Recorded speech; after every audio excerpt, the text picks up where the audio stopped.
Hello everyone. आज हम लोग पेपर आईडी, आपको ये दिख रहा होगा 181200 पेपर आईडी है और इम्पोर्टेंट है। आपको पहले से ही पता है कि जब जो भी आपको पेपर मंगलवार को कराया जाता है तो वहाँ से आपको खुद ही समझ में आ जाना कि तांडव होने वाला है। ठीक है, तो यहाँ पे इस पेपर को हम लोग सॉल्व करेंगे। इसमें कुछ थियरी भी, मतलब आपको नया चीज़ भी देखने को मिलेगा, क्योंकि अदर पेपर्स में थियरी थोड़ा कम बताया हूँ, इसमें थोड़ा थियरी भी लेके चलूंगा, क्योंकि आपका रिवीजन भी हो जाए और पेपर टाइम चल रहा है, पेपर टाइम में रिवीजन ज़्यादा ज़रूरी है। तो कुछ थियरी भी बता दूंगा, ठीक है। और मैक्सिमम टाइम जितना होगा हो सकता है उतना मैं प्रयास करूंगा आपको बताने के लिए। बाकी न्यूमेरिकल तो बताना ही बताना है, वो कंफर्म है।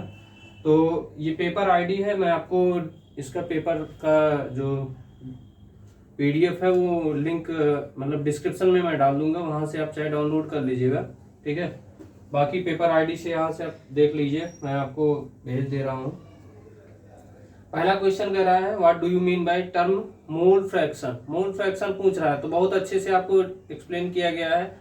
मैं आपको देखिए यहाँ पे इस क्वेश्चन में, इस पेपर में क्या कर दिया है, 3 टर्म पूछ लिया है।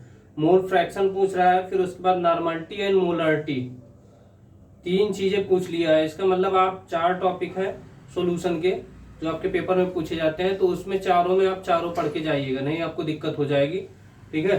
तो ये आपका दिया हुआ है, यहाँ पे ये मोलरिटी पूछ रहा है, नॉर्मलिटी पूछ रहा है और मोल फ्रैक्शन पूछ रहा है।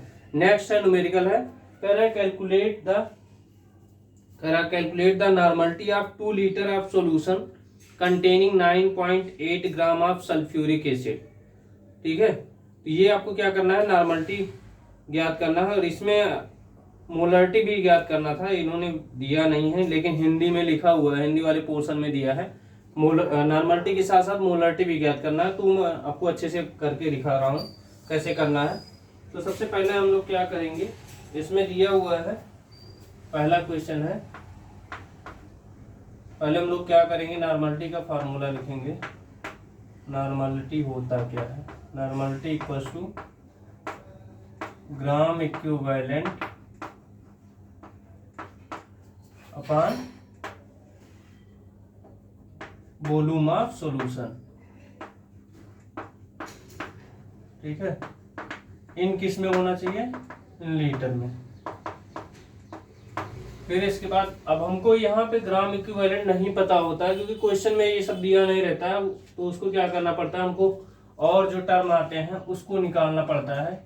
तो यहाँ ग्राम इक्विवेलेंट हम लोग कैसे निकालेंगे, ग्राम इक्विवेलेंट इक्वल्स टू क्या हो जाएगा, मास अपान, चाहे मास लिखिए या वेट लिखिए, मास अपान इक्विवेलेंट मास, भार अपान तुल्यांकी भार, ठीक है। ये हो गया। अब हमको यहाँ पे इक्विवेलेंट मास नहीं पता होता है, तो हम लोग क्या करते हैं, इक्विवेलेंट मास निकालते हैं। तो वो कैसे निकालेंगे, यहाँ पे लिखेंगे इक्विवेलेंट। देखिए जैसे मैं लगा रहा हूँ ऐसे ही आप लगा के आओगे, आपको अच्छा मार्क्स मिलेगा। मास इक्वल्स टू क्या हो जाता है,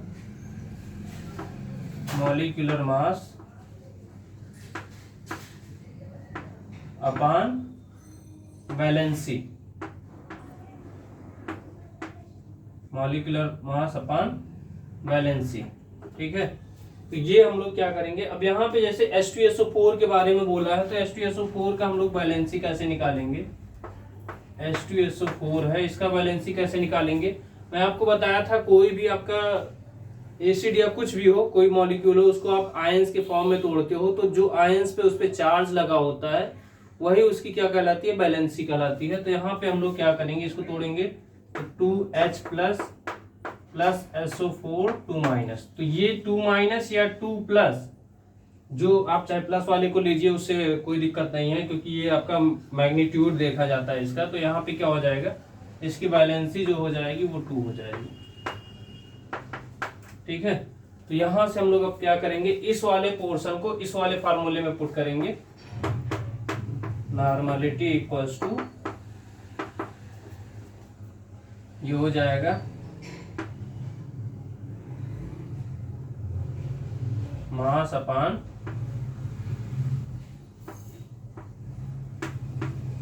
molecular mass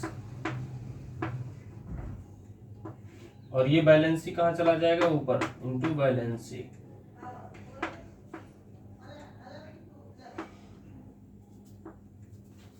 mass into volume of solution in litre.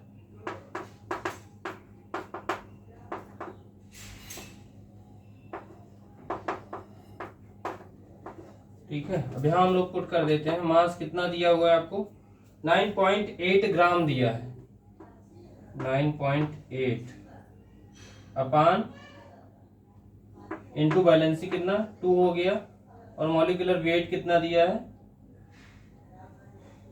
ये आपको दिया हुआ है मॉलिक्यूलर मास। इसका निकालोगे H2SO4 का 98 आएगा, ये हो जाएगा 2 × 1 प्लस सल्फर 32 प्लस ऑक्सीजन 16 × 4, ये टोटल आप ऐड करोगे 98 आएगा। तो अपान यहाँ क्या हो जाएगा 98 इंटू वॉल्यूम आपको जो दे रहा है यहाँ 2 लीटर दे रहा है। ठीक है, तो हमको लीटर में बोल रहा है तो 2 लीटर, यहाँ 2 से हम लोग क्या कर देंगे डिवाइड, तो ये 2 से कैंसिल हो जाएगा, ये आपका आ जाएगा 9.8 अपान 98 करोगे तो ये 0.1 आ जाएगा। ठीक है, 0.1 ग्राम इक्विवेलेंट पर लीटर।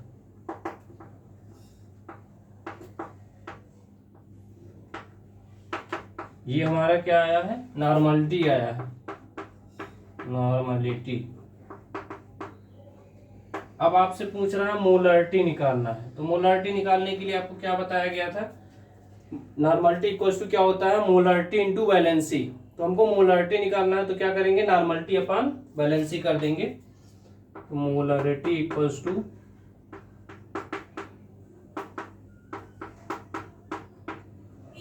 Normality upon valency. ठीक है, तो नॉर्मलिटी हमारा कितना आया है 0.1 आया है, अपान वैलेंसी कितना आया है 2 आया है। इसको आप डिवाइड करोगे तो ये 0.05 आ जाएगा, ये मोल पर लीटर हो जाएगा। ठीक है, इसको जल्दी से नोट कर लीजिए। ठीक है, फिर नेक्स्ट क्वेश्चन हम लोग करेंगे। नेक्स्ट क्वेश्चन में भी काफी इंपॉर्टेंट है आपका।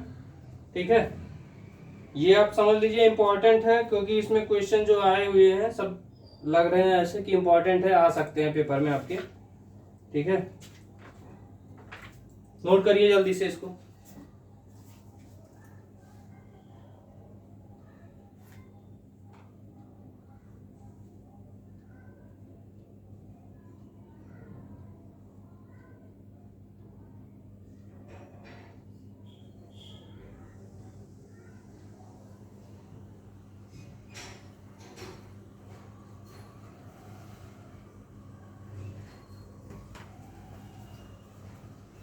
हो गया, चलिए आगे बढ़ते हैं।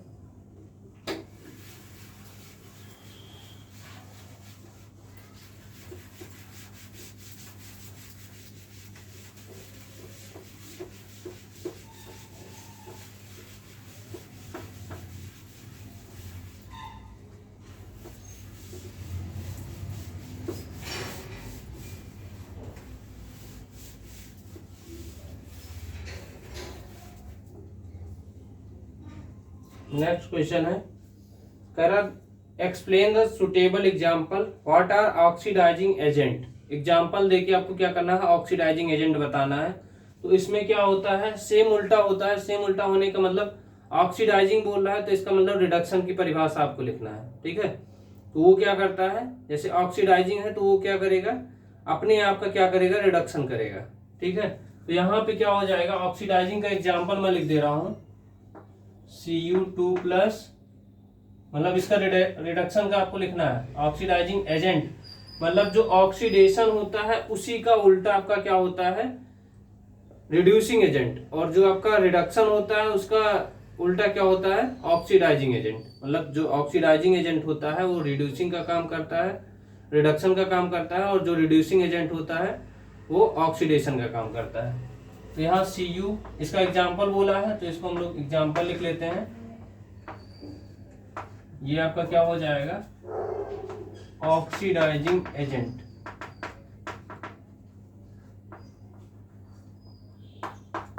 ये 1 नंबर का क्वेश्चन है, ठीक है। फिर उसके बाद कह रहा है in which of the following set Fe and N has highest oxidation number. दो आपको दिया हुआ है, दो में किसका ऑक्सीडेशन नंबर ज्यादा है वो बताना है। तो दो एग्जांपल दिए हुए हैं, दो एग्जांपल मतलब एक में 2 है फिर एक में 2 है। तो पहला आपका है NH3, दूसरा आपका क्या है HNO3। फिर उसके बाद दूसरा वाला एग्जांपल, ये पहला था, ये दूसरा का पहला है, ठीक है। इसमें क्या दिया है FeCN 6, ये 4 माइनस दिया है। और इसमें सेकंड वाले में FeH2O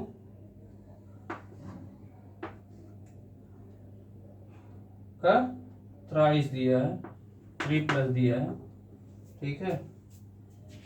जो दिया है उसी के बेसिस पे हमको करना है यहाँ पे, ठीक। देखिए अब यहाँ पे दिया हुआ है, हमको क्या करना है, यहाँ पे इस वाले में नाइट्रोजन की हाईएस्ट ऑक्सीडेशन बताना है और इसमें आयरन की हाईएस्ट ऑक्सीडेशन नंबर किसका है, इन दोनों में किसका है और इन दोनों में किसका है। तो हम लोग निकाल लेते हैं, आसानी है। यहाँ जिसका हमको निकालना होगा क्या करेंगे, उसको x मानेंगे। तो x plus 1 into 3 equals to 0, x plus 3 equals to 0, x equals to -3। ये -3 आ गया और इसमें निकालते हैं 1 plus 1 plus x plus 3 into -2 equals to 0। तो x plus 1 minus 6 equals to 0, x minus 5 equals to 0, x equals to क्या हो जाएगा +5, ठीक है। तो ये ज्यादा है कि ये ज्यादा है, बताइए। ये वाला ज्यादा है ना, तो आप ये बताओगे कि HNO3 की जो ऑक्सीडेशन स्टेट है ये ज्यादा है, मतलब इसकी oxidation state highest oxidation number है। इसमें आ जाइए, यहाँ पे क्या है, इसको हमको निकालना है, तो इसको x मान लेंगे। प्लस CN का -1 होता है, 6 into -1 equals to -4, x minus 6 equals to -4, x equals to 6 minus 4, x equals to +2। ये हो गया, ठीक। फिर इसके बाद इस वाले में देख लेते हैं। इसमें देखिए x मान लीजिए प्लस, यहाँ मॉलिक्यूल के फॉर्म में है तो इसका 0 होता है। मॉलिक्यूल के फॉर्म में जहां भी कोई भी है उसका ऑक्सीडेशन स्टेट 0 हो जाएगा। ये यहाँ पे क्या हो जाएगा, यहाँ +3। अभी कल अच्छे से आपको बताया हूं, याद आ रहा है कि नहीं आ रहा है। आपकी स्टेबिलिटी कब आएगी, जब आप 2 लोग होगे या 2 लोगों से आप कंपेयर करोगे तभी आपकी स्टेबिलिटी आएगी।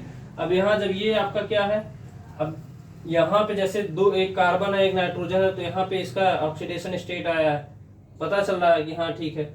लेकिन जब नहीं है, तो जब नहीं रहेगा तो वहाँ पे कहाँ अकेले ये H2O मॉलिक्यूल बनाता है, तो मॉलिक्यूल के फॉर्म में एग्जिस्ट नहीं करता है। मॉलिक्यूल फॉर्म मतलब एग्जिस्ट करता है, उसकी ऑक्सीडेशन स्टेट 0 होती है मॉलिक्यूल के फॉर्म में। तो यहाँ पे क्या आ जाएगा 3, x इक्वल्स टू +3। तो ये जो आपका ये वाला दूसरा वाला है, दूसरा वाला इसकी ऑक्सीडेशन स्टेट ज्यादा है, यहाँ +2 निकल रहा है, यहाँ +3 निकल रहा है। तो इसको जल्दी से नोट करिए। फिर एक आपका बैलेंस करने के लिए है, आपका क्या है, बैलेंस करना है, ठीक है, ऑक्सीडेशन मेथड से। तो इसको जल्दी से नोट करिए, फिर हम लोग बैलेंस करते हैं।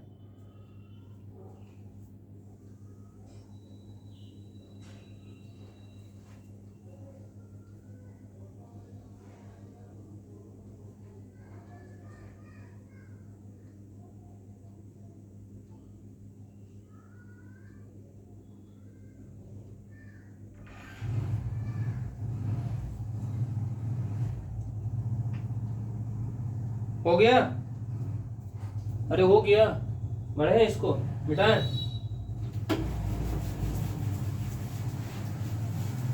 नोट्स बनाते चलिए, बाद में आप एग्जाम टाइम में रिवीजन नहीं हो पाता। मैं आपको पहले ही बता चुका हूँ कि रिवीजन आप जब पहले एक बार पढ़े रहोगे तभी उसका रिवीजन करने का मज़ा भी आता है, नहीं तो वहाँ एग्जाम में सोचोगे याद ही नहीं आएगा। इसीलिए आप पहले से, अभी टाइम है आपके पास, आप पढ़ते चलिए। कह रहा है MnO4 minus plus Fe2 plus Mn2 plus Fe3 plus.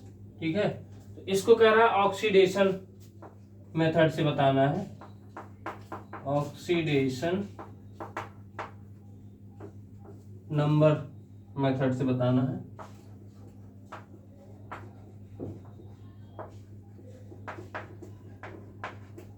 कुछ नहीं करना है, पहले देख लीजिए किसका ऑक्सीडेशन कितना हो रहा है, पहले इसको अलग अलग लिख लीजिए, किसका ऑक्सीडेशन हो रहा है, किसका रिडक्शन हो रहा है। Mn2 प्लस, इसका क्या हो रहा है, ये +7 से +2 पे जा रहा है, इसका मतलब रिडक्शन हो रहा है। और दूसरे का Fe2 प्लस से Fe3 प्लस बना रहा है, तो इसका क्या हो रहा है, ऑक्सीडेशन हो रहा है। ठीक है, तो बस इसमें क्या करना है, आपको ध्यान देना है, ध्यान ये देना है कि जो भी इसमें दिया हुआ है, यहाँ पे देखिए सबसे पहले हमको क्या करना है, अभी ऑक्सीजन वगैरह जो भी है उसको बैलेंस करने की ज़रूरत नहीं है। बस आप क्या करोगे, आपको तब बैलेंस वगैरह करना है जब लास्ट में आप क्या करोगे, जब ये दोनों पहले आप एटम बैलेंस कर लोगे। ठीक है, तो एटम बैलेंस करने का मतलब यहाँ पे पहले आप देखोगे प्लस चार्ज कितना है, इसका चेंज इन ऑक्सीडेशन स्टेट आप लिखोगे, तो Mn के पहले वाले में लिख लेते हैं चेंज इन ऑक्सीडेशन स्टेट, ये +1 है, यहाँ ऐसे लिख लेते हैं एक बार, Fe2 प्लस से Fe3 plus, change in oxidation state,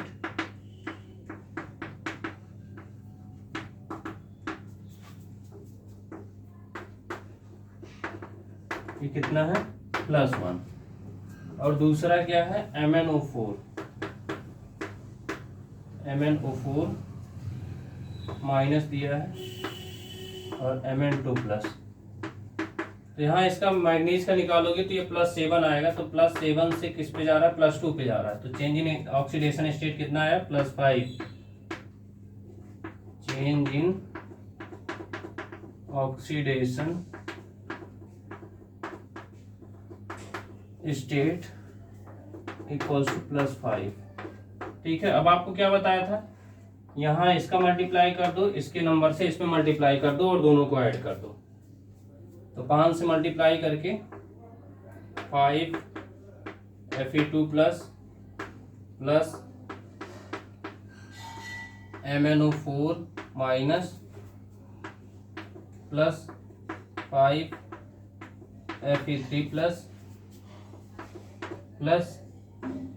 Mn2 plus. ठीक है, अब ये हो गया। अब इसमें देख लीजिए जितना ऑक्सीजन कमी हो उतना आप H2O उस साइड में ऐड कर दीजिए, और जितना हाइड्रोजन की कमी हो इस साइड में, मतलब जिधर कमी हो उस साइड में हम लोग क्या करेंगे, H+ ऐड कर देंगे, आपका आंसर आ जाएगा। तो यहाँ पे देख लीजिए 4 ऑक्सीजन है, तो 5 Fe2 plus MnO4 minus plus, यहाँ पे क्या आ जाएगा, अभी यहाँ कुछ नहीं करना है, ऐसे थोड़ा सा स्पेस दे दीजिए क्योंकि H+ अभी ऐड करना है, तो वो H+ पहले हम लोग ऑक्सीजन बैलेंस करेंगे, फिर उसके बाद इसको करेंगे। 5 Fe3 प्लस Mn2 प्लस कितना ऑक्सीजन हमको ऐड करना है, 4 ऑक्सीजन, इसका मतलब 4H2O कर दीजिए, और यहाँ 4 दूनी 8 H+ प्लस 8H+। यही हमको बैलेंस करना था। एक बार हम चेक कर लेते हैं कि हमने जो बैलेंस किया है वो सही है कि गलत है, कहीं गड़बड़ तो नहीं है, तो चेक कर लेते हैं। 5 देखिए 5 है दिया हुआ है, 5 Fe यहाँ, 5 Fe यहाँ हो गया, एक मैग्नीज है हो गया, ऑक्सीजन 4 है, हाइड्रोजन 8 है, हाइड्रोजन 8, ये तो हमारा बैलेंस हो गया। अब देख लेते हैं, 5 दूनी 10, 8 18 1 17, 17 बचा है, प्लस 5 3 15 2 17। इसका मतलब हमारा क्या है, बैलेंस है। +4 17 है, इधर भी +4 17 है, हाइड्रोजन सेम है, फिर उसके बाद ऑक्सीजन सेम है, जो एटम दिया वो सेम है। तो आपको बैलेंस करने का तरीका ये देखिए क्या होता है, मैंने ध्यान नहीं दिया था, जो हमने जैसे इसके पहले मैं इसको जहाँ लिखना होता है नोट्स में लिख लेता हूँ कि इसका आंसर क्या आएगा, क्योंकि ये ऑन द स्पॉट ऐसे तो आएगा नहीं। लेकिन हमने इसको क्या किया था, आयन इलेक्ट्रॉन मेथड से सॉल्व किया था। तो अभी जब इसमें पेपर में ध्यान दे रहा हूँ तो यहाँ ऑक्सीडेशन मेथड है। तो जब आप प्रैक्टिस किए हो, आपको पता है करना क्या है, तो आप चाहे आयन इलेक्ट्रॉन मेथड हो या ऑक्सीडेशन मेथड हो, उसको रगड़ के चूरन कर देंगे हम। चलिए इसको नोट करिए, जल्दी से नोट करिए, फिर नेक्स्ट क्वेश्चन आते हैं। नेक्स्ट क्वेश्चन बहुत ही इंपॉर्टेंट है, मतलब ये पेपर में इसमें 3-4 क्वेश्चन बनते हैं इसी से, और इम्पोर्टेंट इसलिए है कि हम बोल रहे हैं नहीं आता है, इसलिए इम्पोर्टेंट है।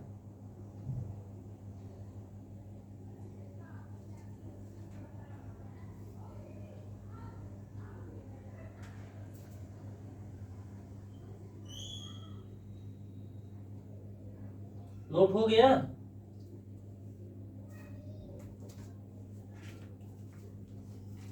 चलिए इसको आगे बढ़ते हैं।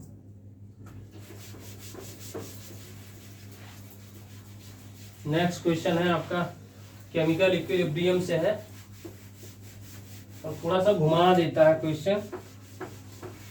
और ये क्वेश्चन जो अभी आपको सॉल्वेबिलिटी का कराऊंगा, ये कई बार उसमें पूछा गया है, जेईई मेंस में और इसमें नीट के पेपर में पूछा है।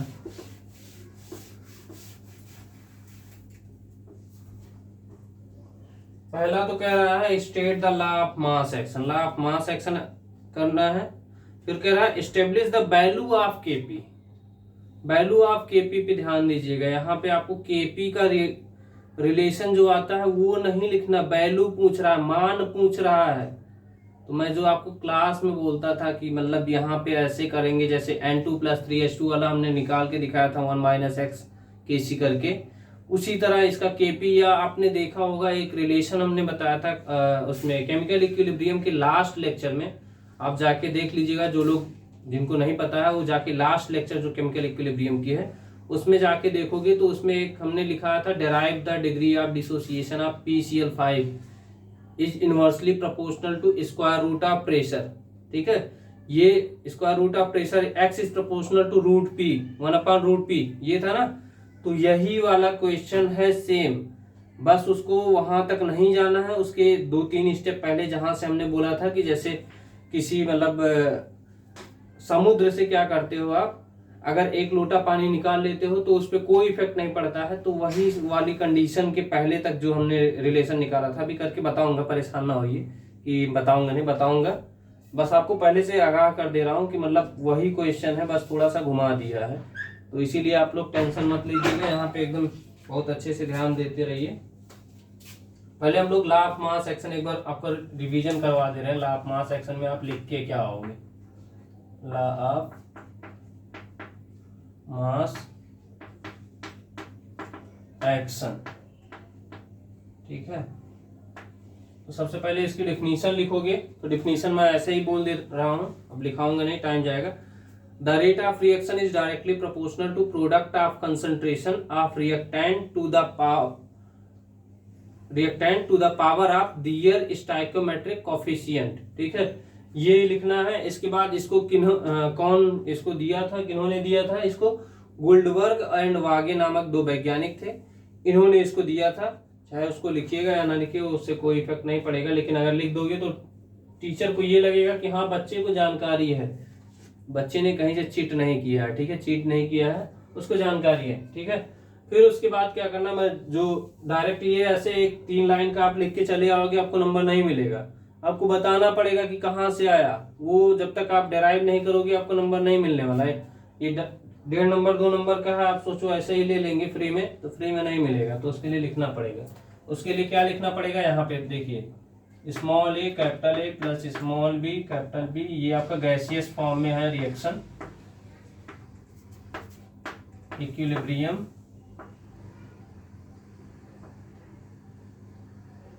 Small C capital C gaseous form, small D capital D gaseous form. ठीक है, ये हो गया। अब यहाँ पे आपको क्या करना है, ये दिया हुआ है, हम क्या करेंगे इसमें, पहले इसका क्या निकालेंगे, रेट निकालेंगे। आर एफ फॉरवर्ड के केस में R F is proportional to active mass of A power A active mass of B power B. ऐसे ही आर बी है, इधर से फॉरवर्ड डायरेक्शन, इधर से चलेंगे तो backward direction. R B is proportional to active mass of C power C active mass of D power D. अगर प्रोपोर्शनल का चिन्ह आप हटाते हो तो क्या आता है, कांस्टेंट आता है। तो कांस्टेंट हम लोग यहाँ क्या लिखेंगे, के एफ, क्योंकि फॉरवर्ड के केस में है। ये हो जाएगा के एफ, स्मॉल में ये के एफ है। ठीक है, active mass of A power A active mass of B power B. ऐसे ही आर बी आप निकालोगे, आर बी इक्वल टू क्या हो जाएगा, K B active mass of C power C active mass of D power D. अब यहाँ पे क्या हो जाएगा, अगर आप इक्विलिब्रियम स्टेट में आप देखोगे, एट इक्विलिब्रियम स्टेट, ये क्या हो जाएगा, इक्विलिब्रियम स्टेट पे क्या हो जाएगा, आर एफ की जो वैल्यू है वो आर बी के बराबर हो जाएगी। और ये वैल्यू जब इसके बराबर हो जाएगी तो ये पूरी वैल्यू क्या हो जाएगी, इसके बराबर हो जाएगी। तो उसको हम लोग लिखेंगे, तो यहाँ पे क्या आ जाएगा, K f active mass of A power A active mass of B power B equal to K B active mass of C power C active mass of D power D. अब इसको के बी को यहाँ ले आइए, के F के नीचे, के एफ अपान के बी इक्वल टू क्या हो जाएगा, active mass of C power C active mass of D power D upon active mass of A power A active mass of B power B. अब ये के एफ अपान के बी का जो रेशियो होता है वो के सी के बराबर होता है। यहाँ अब आप लिखोगे के सी लिखिए, क्योंकि आप ये कंसंट्रेशन, सी कंसंट्रेशन को डिनोट करता है, तो आप क्या कहोगे, concentration of C power C concentration of D power D upon concentration of A power A concentration of B power B. ठीक है, यहां तक आप करके दिखाओगे। वेयर के सी क्या है, इक्विलिब्रियम कांस्टेंट।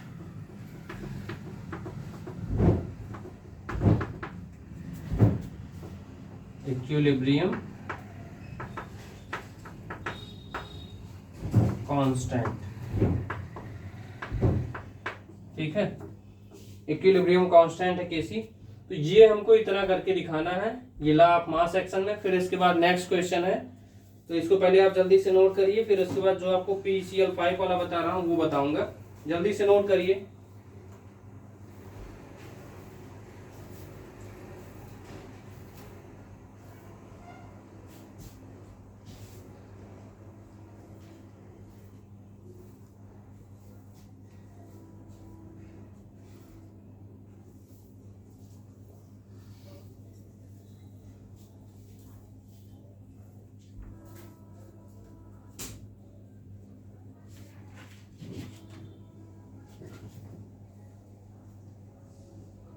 हो गया, आगे बढ़ते हैं।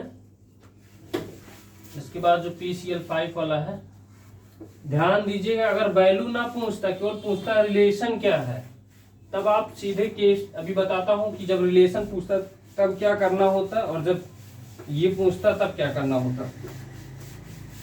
जब KP KC में रिलेशन पूछता तब आप डायरेक्ट उसका केवल डेल्टा NG निकाल के KP equal to KC RT की power delta NG delta NG की वैल्यू बस वहां पुट कर देते, वो हो जाता। लेकिन रिलेशन यहाँ रिलेशन नहीं पूछ रहा, वैल्यू पूछ रहा है। तो वैल्यू पूछने के आपको बताना क्या है, PCl5 ये गैसियस फॉर्म में है, इक्विलिब्रियम PCl3 प्लस Cl2। ठीक है, ये भी आपके गैसियस फॉर्म में है। यहाँ पे करना क्या है, सबसे पहले हम लोग क्या करेंगे, इसको आप इनिशियल में क्या करते हैं, जैसे हम खाना बनाने चल रहे हैं, इनिशियल में हमने गैस नहीं ऑन किया तो इनिशियल में क्या होगा, आपको प्रोडक्ट नहीं मिलेगा। तो जब प्रोडक्ट नहीं मिलेगा तो इनिशियल में क्या हो जाएगा, इधर 0 0 हो जाएगा। इधर मान लीजिए अगर कुछ दिया रहता है तो वो लिखते हैं, अगर नहीं दिया है तो यहाँ पे अगर इसके आगे कुछ नहीं लिखा है तो यहाँ 1 लिखोगे। इनिशियल मोल बोला जाता है, number of moles at initial, तो यहाँ 1 हो जाएगा, इधर 0 0। इक्विलिब्रियम पे क्या हो जाएगा, इक्विलिब्रियम पे एट इक्विलिब्रियम पे 1 माइनस एक्स हो जाएगा। यहाँ क्या हो जाएगा, एक्स, यहाँ भी एक्स हो जाएगा। अब यहाँ देखिए जब आप केपी पूछा जाता है तो उसमें आपका आता है पार्शियल प्रेशर।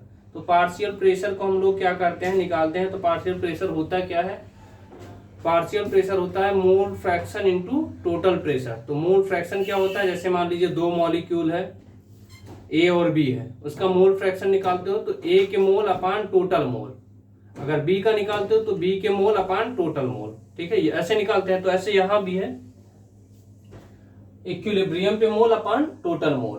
तो पहले हम लोग टोटल मोल निकाल लेते हैं। टोटल मोल इक्वल्स टू, सबको ऐड कर दीजिए, 1 minus x plus x plus x, ये दोनों कैंसिल हो जाएगा, 1 प्लस एक्स बचा। यहां क्या करोगे, ये पता चल गया है। अब यहाँ आप क्या करोगे, partial pressure of PCl5, partial pressure of PCl5 का मतलब mole fraction into total pressure. तो मोल फ्रैक्शन क्या हो जाएगा, 1 minus x upon 1 plus x into P. ऐसे ही क्या हो जाएगा, partial pressure of PCl3, mole fraction equilibrium पे कितना हो जाएगा, X upon 1 plus x, x upon 1 plus x into P. Partial pressure of Cl2, x upon 1 plus x into P. ठीक है, ये हो जाएगा। अब आपको क्या करना है, Kp के फार्मूले में पुट कर दीजिए। Kp इक्वल्स टू क्या होता है, partial pressure of PCl3 into partial pressure of Cl2 upon partial pressure of PCl5। यहाँ क्या हो जाएगा, Kp इक्वल्स टू, इसकी वैल्यू ले जाके पुट कर दीजिए, x अपान 1 प्लस एक्स, ये इसको ब्रैकेट में कर दीजिए, ज्यादा बेटर लगेगा, x upon 1 plus x into P into x upon 1 plus x into P.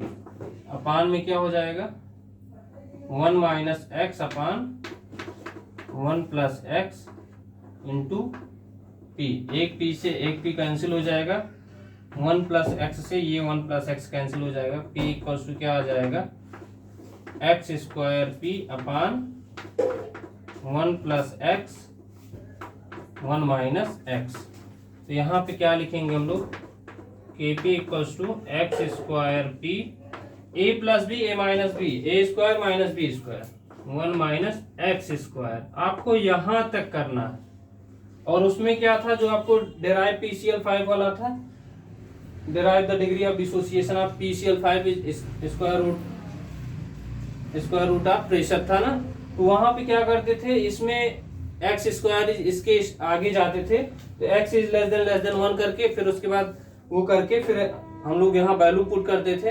तो यहीं पे आपको बता रहा था कि इस सागर में से अगर आप क्या करते हैं, 1 लोटा पानी निकाल दोगे, कोई इफेक्ट नहीं पड़ेगा। ऐसे ही मान लीजिए 1 में से मान लीजिए 0.000000001 करोगे, अगर माइनस करोगे तो कोई इफेक्ट नहीं पड़ेगा, 0.999999 ऐसे करके आ जाएगा, तो वो इफेक्ट नहीं पड़ेगा। तो उसी को हम लोग 1 के इक्विवेलेंट मान लेते हैं। तो यहाँ पे वैल्यू पुट करके आपको यहां तक करना है। ठीक है, यहां तक कर देना है जो क्वेश्चन में पूछ रहा है। अगर आपसे वो पूछ लेता है derive the degree of dissociation of PCl5, तो इसी के 3 स्टेप आगे जाओगे, आपको मिल जाएगा। मैं वो स्टेप बता दे रहा हूं, लेकिन आपको यहीं तक करना है, ध्यान यहीं तक करना है। इसके आगे मैं जो आपको बता रहा हूं यहां लिख दे रहा हूं एक्स्ट्रा। ठीक है, तो यहां एक्स्ट्रा आपको लिख रहा हूं, तो ये क्या हो जाएगा, if x is less than 1, x square अगर और छोटा हो जाएगा। अगर कोई आप वैल्यू ले रहे हो 0.001 ले, उसका स्क्वायर करोगे और 0.00001 हो जाएगा ना। तो जब 0 और बढ़ता चला जाएगा तो उसमें से क्या हो जाएगा, उसकी वैल्यू 1 से नगण्य मान लिया जाएगा। तो यहाँ पे हम लोग ऐसे लिखेंगे 1 minus X square is approx 1 के बराबर हो जाएगा। तो यहाँ पे हम लोग पुट कर लेंगे KP इक्वल्स टू, यहाँ वैल्यू पुट करोगे एक्स स्क्वायर P अपान 1 हो जाएगा। तो X square equals to KP upon P, X equals to क्या हो जाएगा, under root KP upon P। अब देखिए यहाँ पे KP क्या है, कांस्टेंट है। तो कांस्टेंट अगर हम लोग हटा देंगे तो क्या हो जाएगा, X upon X is proportional to 1 upon root के। ठीक है, ये आपका आ जाएगा। इसको आप जल्दी से नोट कर लीजिए, फिर इसके बाद न्यूमेरिकल लगवा देते हैं AgCr2O7 वाला, AgCr2O4 वाला, जो सॉल्बिलिटी उसमें पूछा है आपसे, बहुत ही इंपॉर्टेंट है वो भी।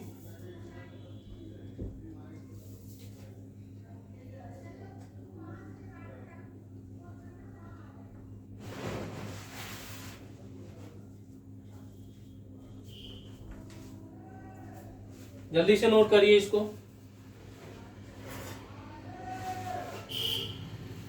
ये आपके लिए एक्स्ट्रा लिखा हुआ है, क्वेश्चन में केवल यहां तक पूछा है, तो इसलिए आपको यहां तक बता दिया हूं। ये भी इसलिए बता दिया कि कभी कभी आ जाता है, तो आप लोग कर ले जाइए एग्जाम में, अच्छा करके आइए। ठीक है, इसको नोट कर लीजिए। आगे हम लोग बढ़ते हैं।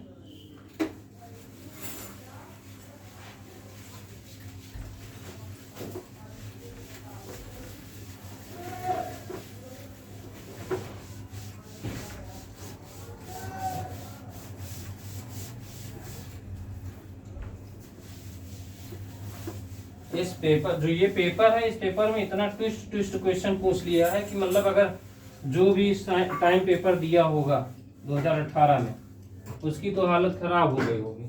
हालत खराब होने का मतलब, अगर आप बेसिक आपको नहीं पता होगा, आप नहीं कर पाओगे। यहाँ देखिए, इसमें क्वेश्चन है, नेक्स्ट क्वेश्चन आपका इसी का कह रहा है, न्यूमेरिकल दिया हुआ है, सॉल्बिलिटी प्रोडक्ट निकालना है AgCr2O4, AgCr2O4, यहाँ Ag2 लिखा होगा, Ag2 CrO4 लिखा है, Ag2 CrO4।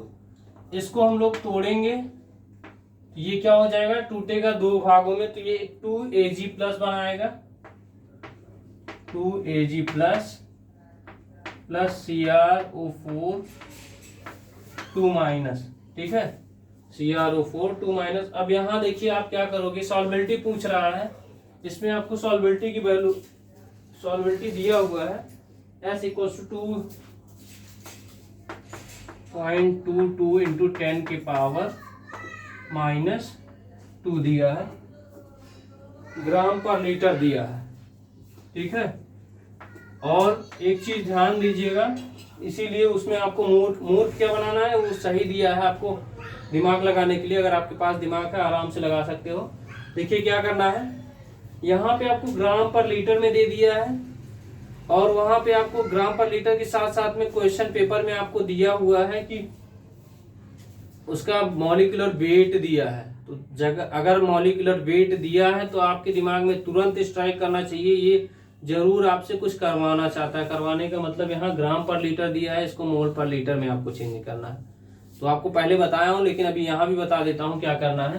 तो यहाँ पे देखिए, पहले हम लोग इसको कैसे लिखेंगे, यहाँ 1 लिखे, 0 0 1 माइनस S, सॉल्बिलिटी लिखेंगे 1 माइनस x नहीं S, यहाँ क्या हो जाएगा 2S, यहाँ क्या हो जाएगा S हो जाएगा। अब KSP क्या होता है, इन्हीं दोनों का प्रोडक्ट होता है KSP इक्वल्स टू, ये क्या हो जाएगा Ag प्लस की कंसंट्रेशन का स्क्वायर इंटू CrO4 2 माइनस की कंसंट्रेशन। तो यहाँ पे कंसंट्रेशन जो होता है वो सॉल्बिलिटी के बराबर होता है, क्योंकि कंसंट्रेशन की जो यूनिट होती है मोल पर लीटर, वही सॉल्बिलिटी की भी होती है, वही मोलरिटी की भी होती है। ठीक है, तो यहाँ पे आप क्या करोगे Ag2 प्लस, तो यहाँ 2s का स्क्वायर हो जाएगा, 2s का होल स्क्वायर इंटू s, ये हो जाएगा 4s क्यूब। KSP आपको निकालना है, KSP इक्वल टू क्या हो जाएगा 4 इंटू एस क्यूब का मतलब 2.22 इंटू 10 के पावर -2 का होल क्यूब। इसको सॉल्व करोगे, सॉल्व करने पे ये आपका आ जाएगा 45.592। टोटल सॉल्व करोगे 45.592, ये आ जाएगा ग्राम पर लीटर के पावर 3 आ जाएगा।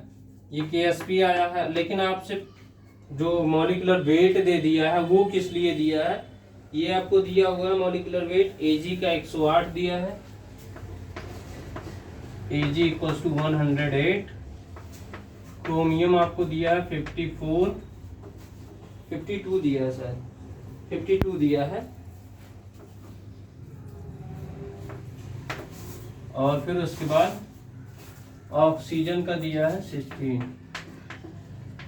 इसको सॉल्व करेंगे, इसका मतलब मॉलिक्यूलर वेट निकालेंगे तो इसका आ जाएगा, या मॉलिक्यूलर वेट निकाल के दिखा दे रहा हूं यहां से Ag2Cr4, तो Ag2 का मतलब 2 इंटू 108 प्लस क्रोमियम का कितना हो जाएगा 52 प्लस 16 गुणे 4, ये 108 दूनी 216 प्लस 52 प्लस 64। इसको सॉल्व करोगे तो ये आ जाएगा 332। सॉल्व करके देख लीजिएगा, या 6 2 8 4 12 6 5 11 1 12 1 हासिल आया 13 2 1 3, मतलब ये इसका जो आपका AgCr2O7 का मॉलिक्यूलर वेट है MW, ये कितना आ रहा है 332।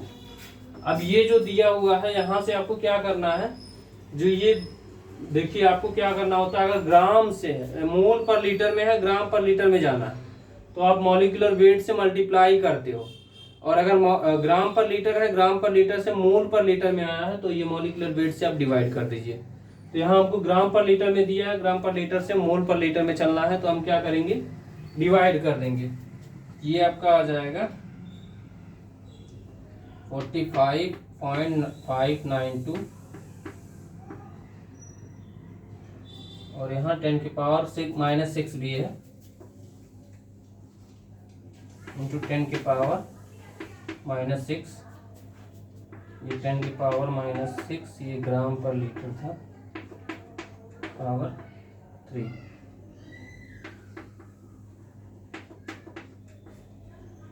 अब यहाँ हम लोग क्या करेंगे, अगर डिवाइड कर देंगे तो ये किस में आ जाएगा मोल पर लीटर, ये यहाँ क्या करेंगे 332 से डिवाइड कर देंगे तो ये आपका आ जाएगा 1 पॉइंट समथिंग आएगा, 1.3732, 1.3732 इंटू 10 के पावर -5 मोल पर लीटर के पावर 3, ये आपका KSP आ गया। ठीक है, ये क्वेश्चन है, बस यही आपका ट्विस्ट है, ये दे दिया रहता है तो आपके दिमाग में स्ट्राइक करना चाहिए, बस ये अगर आप कर ले गए तो आपका आंसर सही आ जाएगा, और बाकी ये तोड़ना आपको आना चाहिए, अगर नहीं तोड़ पाओगे तो फिर आपके लिए दिक्कत है। ठीक है, जल्दी से नोट करिए, फिर आगे बढ़ते हैं, नेक्स्ट क्वेश्चन करते हैं।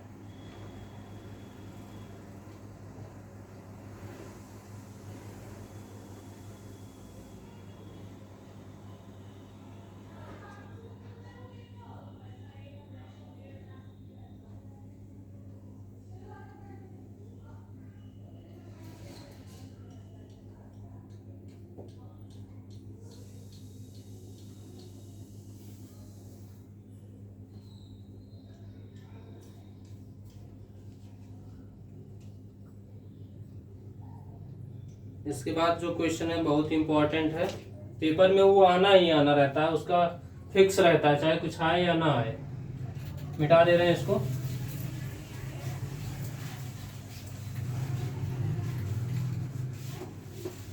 इलेक्ट्रोमेट्रिक मेथड जो आपको बताया हूँ वो आपके पेपर में आना कंफर्म रहता है और आएगा भी आपके पेपर में, क्योंकि उसके बिना पेपर नहीं बनता है। वो अगर कभी कभी क्या हो आपका लक खराब हो तो नहीं आएगा, नहीं तो वो हमेशा आता है। उसके बाद एक न्यूमेरिकल दिया हुआ है, न्यूमेरिकल में ट्विस्ट है, थोड़ा सा आपको ध्यान देना पड़ेगा। वो रिलेट बहुत जगह से लेके कर लिया है, इस वजह से वो क्वेश्चन इंपॉर्टेंट हो जाता है।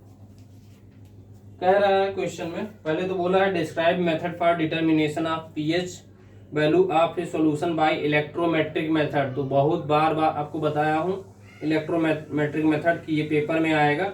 हाउ मेनी, फिर क्वेश्चन कह रहा है how many gram must be dissolve in 1 litre of water to give its pH 12। तो ये आपका कह रहा है इसको 1 लीटर बिलियन में कितना NaOH घोला जाए कि इसका पीएच 12 आ जाए, ठीक है, ये 12 प्राप्त हो जाए। इसमें क्या करना, पहले आपको दिया हुआ है ये सोडियम का, अब देख लीजिए ये दिया है, इसका मतलब आपसे मेहनत करवाना चाहता है।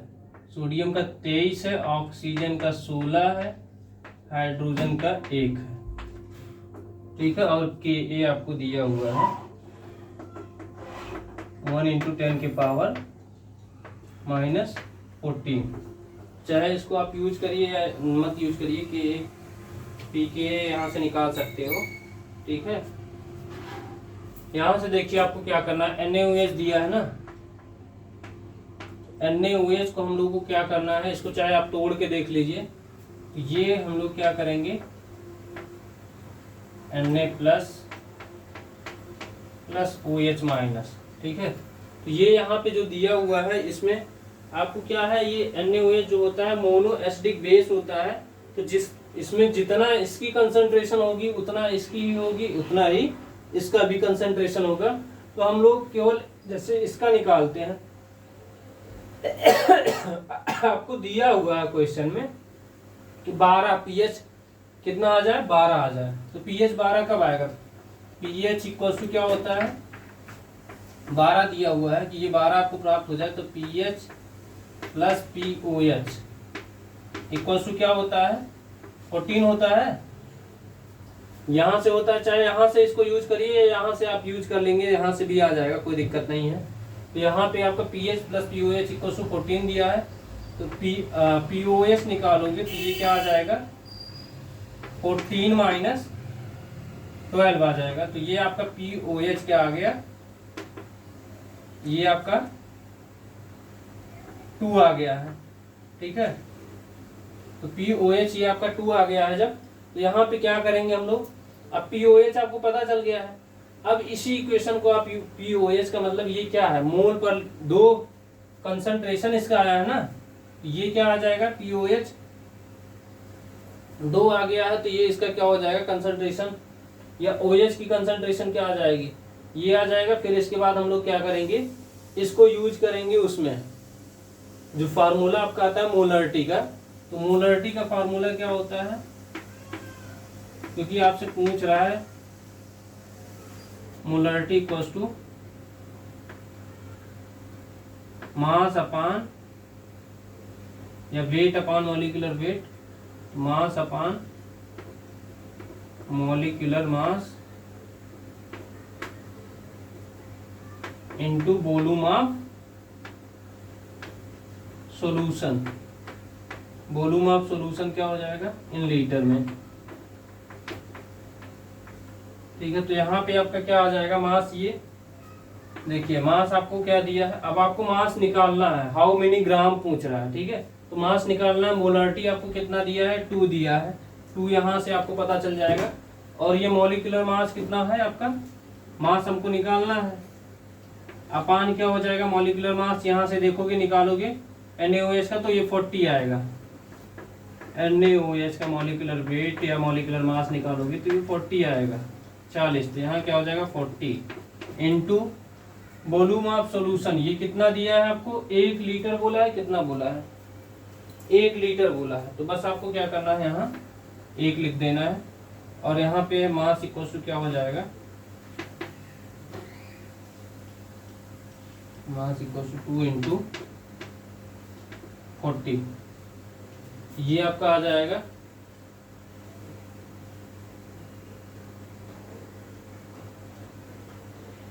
ये यहाँ पे देखिए ये POH आया है ना, देखिए अभी ये 2 आया है, यहाँ 2 नहीं होगा, ये तो अभी POH आया है। आपको OH की कंसंट्रेशन, तभी तो आपको कंसंट्रेशन मोल पर लीटर में मिलेगा। तो यहाँ OH की कंसंट्रेशन निकालोगे, OH की कंसंट्रेशन इक्वल टू, तो ये पावर में चला जाएगा 10 की पावर -2। तो यहाँ आप पुट कर दीजिए 10 की पावर -2। तो ये कंसंट्रेशन आया, कंसंट्रेशन का मतलब मोल, मोलैलिटी।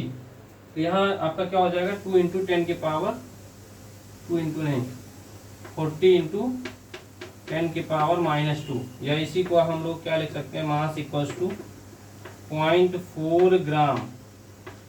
ठीक है, ये हमारा आ गया। हम लोग अगर 0.4 ग्राम को 1 लीटर जल में घोले तो इसका पीएच क्या आ जाएगा, 12 आ जाएगा। ठीक है, तो ये क्वेश्चन में पूछा हुआ था। तो ये क्वेश्चन में थोड़ा सा ट्विस्ट है, देखिए पहले यहाँ आपको पीएच निकलवा लिया, फिर मोलरिटी भी दे दिया। तो यहाँ अगर आपको आयनिक इक्विलिब्रियम नहीं आ रहा होगा और मोलर सॉल्यूशन नहीं आ रहा होगा तो ये क्वेश्चन तो आपको हो ही नहीं पाएगा। इसीलिए दोनों चैप्टर आपके लिए इम्पोर्टेंट हो जाता है और ये क्वेश्चन भी इम्पोर्टेंट हो जाता है। ये नोट कर लीजिए, फिर नेक्स्ट क्वेश्चन आते हैं हम लोग। जल्दी से नोट करिए।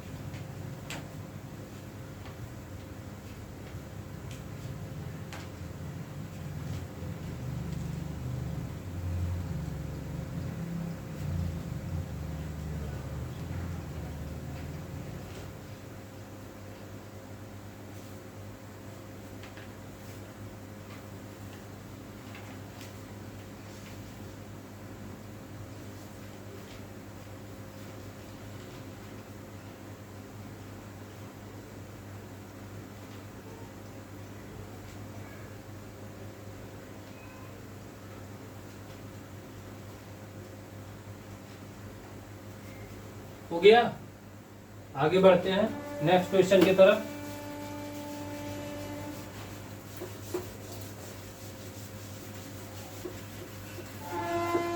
नेक्स्ट क्वेश्चन में क्या कह रहा है, पॉलीमर से दिया हुआ है।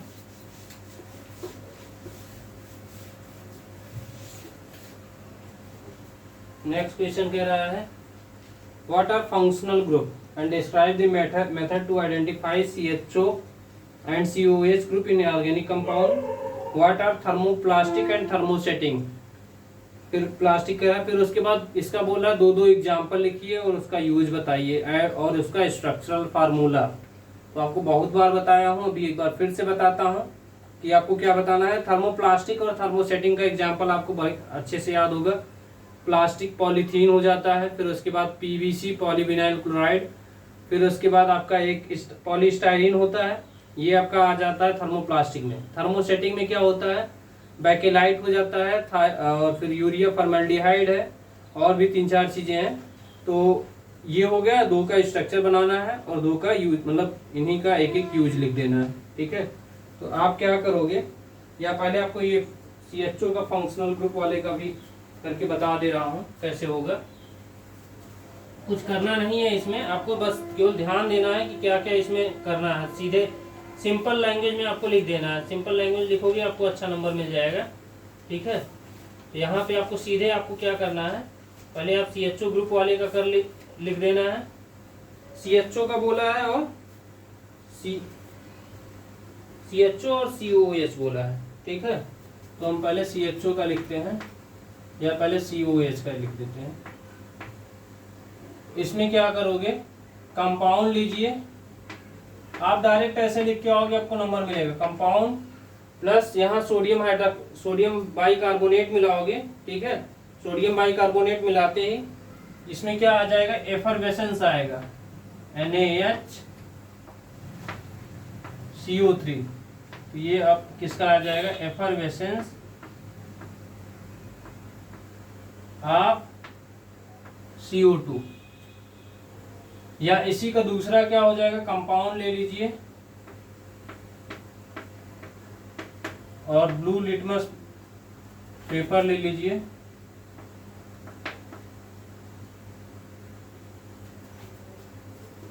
पेपर ये चेंज हो जाएगा रेड लिटमस पेपर में।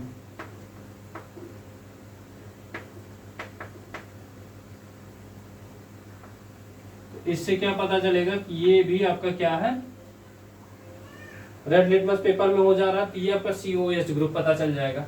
CHO ग्रुप में क्या था, CHO ग्रुप में यहां क्या करोगे, कंपाउंड ले लोगे। कंपाउंड लेने के बाद आपको क्या करना है, टॉलेंस रिएजेंट मिलाना है। टॉलेंस रिएजेंट, टॉलेंस रिएजेंट मिलाओगे। और दूसरा में कंपाउंड ले लीजिए, अभी बता रहे हैं डायरेक्ट उसका। कंपाउंड लीजिए प्लस सिफ रिएजेंट, या CHIF, सिफ रिएजेंट। इसमें आपका क्या आता है, एक में आपका आ जाएगा रेड PPT बनाएगा और एक में ब्लैक PPT बनाएगा। तो ब्लैक PPT इसमें, ब्लैक PPT इसमें बनाएगा पहले वाले में, ब्लैक PPT प्रेसिपिटेट बनेगा और इसमें रेड PPT बनेगा। ठीक है, ये हमको लिखना था, बस इतना आप लिख दोगे, ये इसका नंबर मिल जाएगा।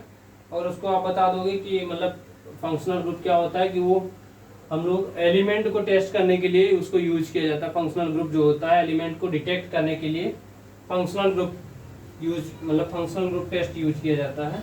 ठीक है, इसके बाद इसका सेकंड है, सेकंड यहीं पे ही आपको स्ट्रक्चर बना दे रहा हूँ, थर्मोसेटिंग और थर्मोप्लास्टिक वाला। थर्मोप्लास्टिक और थर्मोसेटिंग।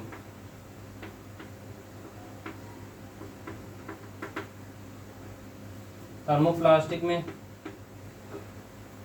देखिए एक आपका CH, CH2, CH, Cl,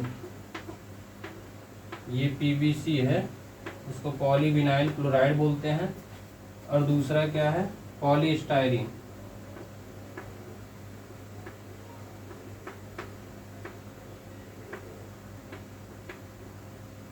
यहाँ N लगा दीजिए, तो ये आपका क्या हो जाएगा, पॉलीस्टायरीन।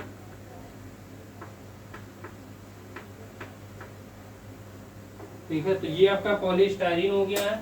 और दूसरा बैकेलाइट का स्ट्रक्चर बना दीजिए और यूरिया फॉर्मल्डिहाइड का, बैकेलाइट और यूरिया फॉर्मल्डिहाइड। बैकेलाइट का स्ट्रक्चर देखिए यहाँ आपका बन जाएगा,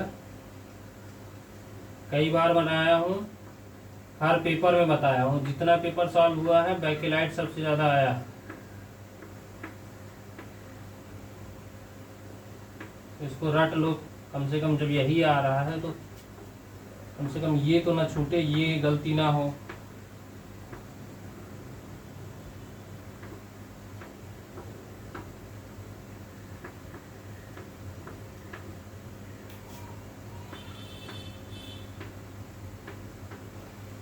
यहाँ से क्या करोगे, CH2, यहाँ नीचे OH हो जाएगा, CH2 इधर ज्वाइन कर दो, यहाँ से CH2, यहाँ OH, CH2,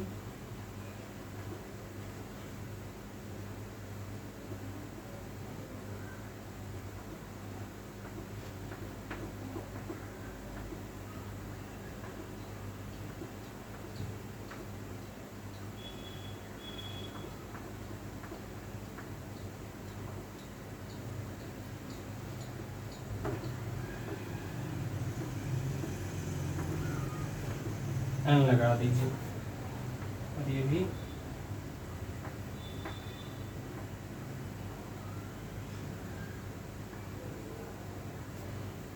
ये देखिए, अगर इतना भी आप लिख के जाएंगे तब भी कोई दिक्कत नहीं है। तो ये आपको बस एक पोर्शन भी बनाओगे, नहीं ये भी बना सकते हो। ये बैकेलाइट का स्ट्रक्चर है।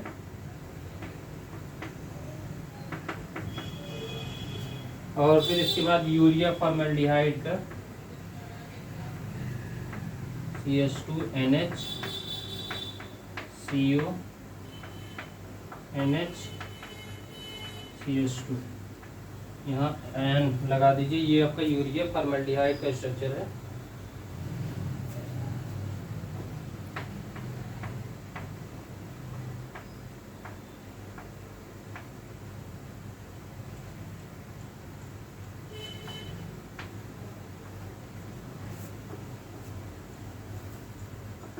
देखिए इसमें क्या बताना रहेगा आपको, ये स्ट्रक्चर बना दिया, पॉलीस्टाइरीन, पीवीसी और बैकेलाइट और यूरिया फॉर्मेल्डिहाइड, बस इन सब का एक एक यूज बता देना है। तो पॉलीस्टाइरीन का यूज क्या होता है,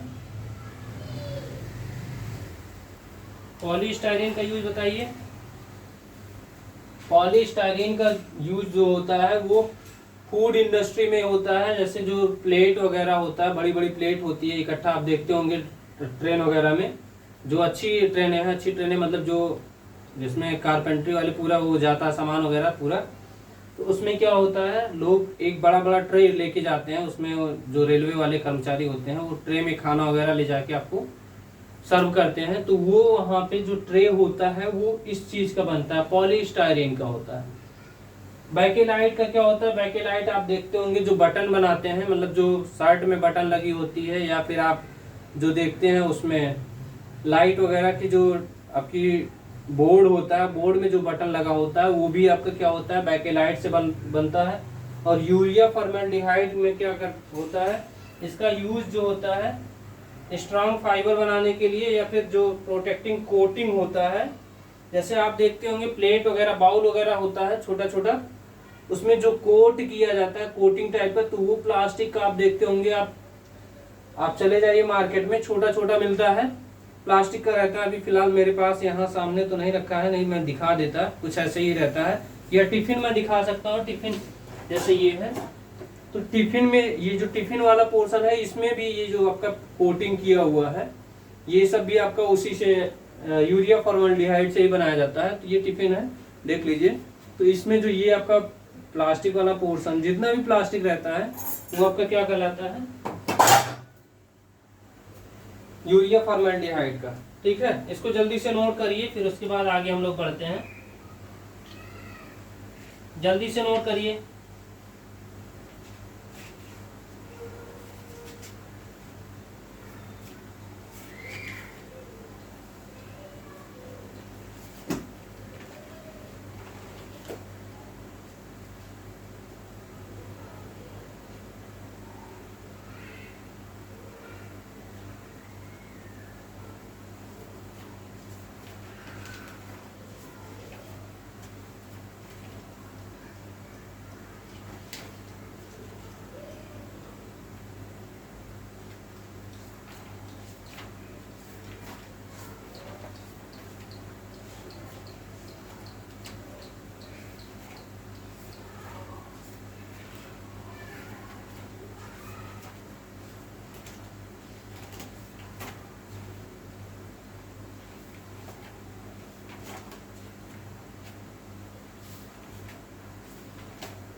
नोट हो गया है।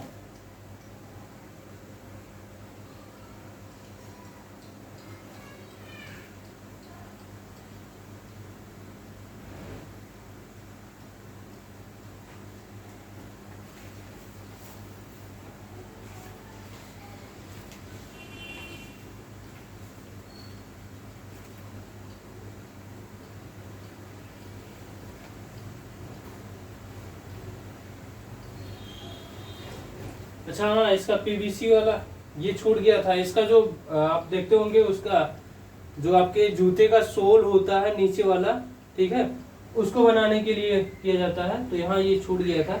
ये चारों का हो गया है, इसको नोट कर लिए हैं, हम आगे बढ़ते हैं।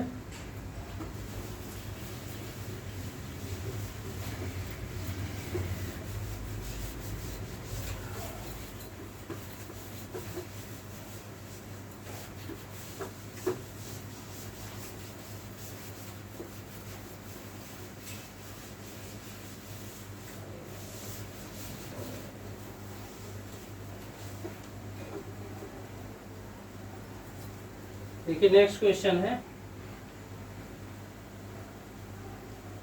आपका, है उससे इलेक्ट्रोकेमिस्ट्री से है, इसी का तीसरा क्वेश्चन है।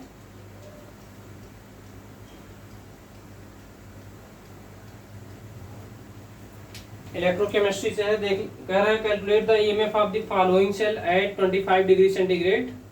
जिंक से Zn2+ बना रहा है 0.1 m। ये भी कई बार मैं आपको बोल चुका हूँ, कई बार जिंक और कॉपर का ही क्वेश्चन ज्यादा करके आता है, कभी कभार क्रोमियम और आयरन वाला आता है। तो यहाँ पे आपका जिंक और इसका कॉपर वाला, पहले इसको लिख लेते हैं। Zn से Zn2+, ये दिया है 0.1 m, मिलियन नहीं है, मोलर है। फिर ये कॉपर 2+, ये दिया है 1.75 m। फिर इसके बाद कॉपर, और इसकी आपकी E0 सेल की वैल्यू दिया हुआ है। E0 Zn2+ से Zn की वैल्यू दिया है -0.76। देखिएगा क्या है, इसमें पॉइंट ना लग के केवल 76 लिखा है, तो आप गड़बड़ मत करिएगा। एक बार आप जहाँ पे भी टीचर अगर आपका है तो उससे एक बार कंफर्म कर लीजिएगा कि सर ये यहाँ पे 0.76 नहीं दिया है, 76 दिया है, तो वो 0.76 होता है। ठीक है, -0.76 होता है, क्योंकि उसका इलेक्ट्रोड पोटेंशियल उतना ही होता है जिंक का। तो ऐसे ही किसी का ज़्यादा कम नहीं हो सकता है, जिसका जितना है वो उसी को आप लिखोगे। ठीक है, E0 कॉपर 2+, ये कॉपर की वैल्यू दिया है 0.34 वोल्ट।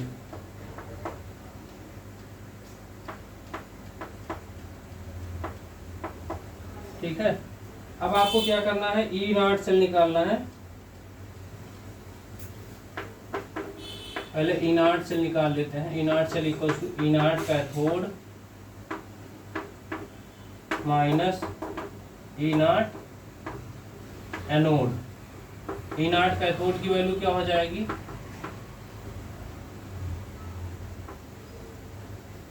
या E0 राइट लिख सकते हो, राइट माइनस E0 लेफ्ट। ये आपका आ जाएगा 0.34 माइनस -0.76। ये सॉल्व करोगे 1.10 वोल्ट। आप इसको रट लीजिए, कई बार क्लास में भी बता चुका हूँ, क्लास करा रहा था तब भी और पेपर सॉल्व करा रहा हूँ तब भी। इसको बार बार बोल रहा हूँ, जिंक और कॉपर दिख जाए तो E0 सेल की वैल्यू आपकी हमेशा और हमेशा 1.10 ही आएगी। अगर आपका कुछ और आ रहा है तो इसका मतलब आप गलत हो, हम नहीं, आप गलत कर रहे हो। तो वहां पे आपको सही करने की जरूरत है। ये आप चाहे इसको रट लीजिए, क्योंकि अगर जिंक और कॉपर आ गया तो आप 1.10 ही आएगा। ठीक है, अब इसका हम लोग क्या करेंगे, ई सेल निकालेंगे। E cell equals to E0 cell, Nernst equation से निकाल लेंगे, हम लोग निकाल रहे हैं। E0 cell minus 0.0591 upon n, log concentration of oxidation upon concentration of reduction. यहाँ E0 सेल की वैल्यू 1.10 माइनस 0.0591 अपॉन n। अब n की वैल्यू आपको यहाँ से नहीं पता है, क्वेश्चन में नहीं भी दिया है, तो आप क्या करोगे, इसका लिख लीजिए। Zn से Zn2+ plus 2 electron, copper 2+ plus 2 electron. ये रिएक्शन लिख के ही आप बता पाओगे, कॉपर हो जाएगा, दोनों को ऐड कर दीजिए। Zn plus copper 2+ plus 2 electron cancel हो जाएगा, copper plus Zn2 plus 2 electron. ये आप लिखोगे, ये दोनों कैंसिल हो जाएगा, ये क्या बच जाएगा, Zn plus copper 2+ copper plus Zn2+। तो यहाँ आपने कितना इलेक्ट्रॉन यूज किया, 2 इलेक्ट्रॉन आपने यूज किया है तो 2 n की वैल्यू जो हो जाएगी वो 2 हो जाएगी। लॉग यहाँ पे n की वैल्यू हम लोग 2 पुट करेंगे। ऑक्सीडेशन किसका हो रहा है?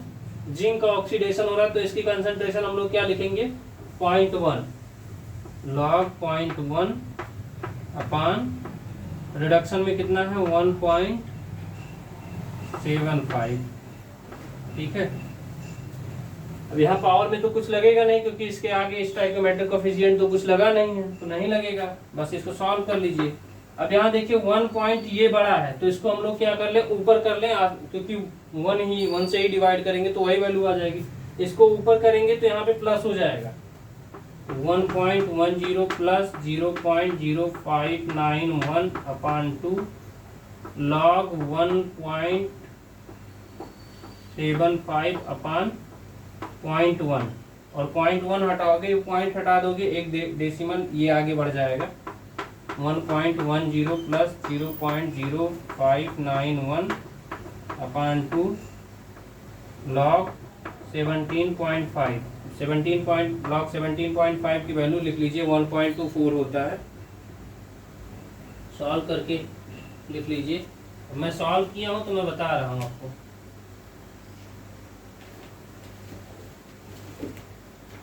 ये है इसका 1.243 1.10 प्लस 0.0591 अपान 2 इंटू 1.243। अब इसको सॉल्व करेंगे पूरा, तो ये 1.10 प्लस ये आ जाएगा 0.037 आ जाएगा। 0.037 नहीं 7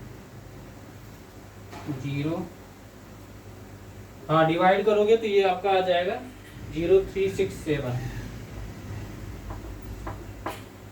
इसको क्या हो जाएगा? 1.1367 वोल्ट। ये ई सेल की वैल्यू आ गई। इसको नोट करिए जल्दी से, बहुत तेजी से नोट करिए।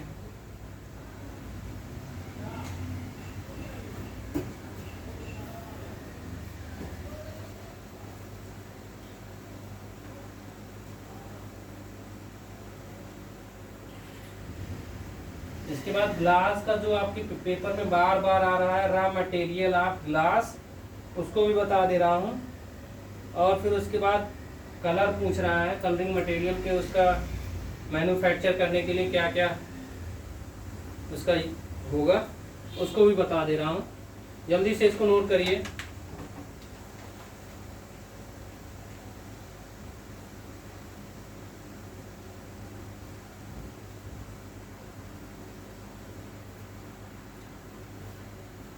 हो गया? चलिए ठीक, आगे बढ़ते हैं।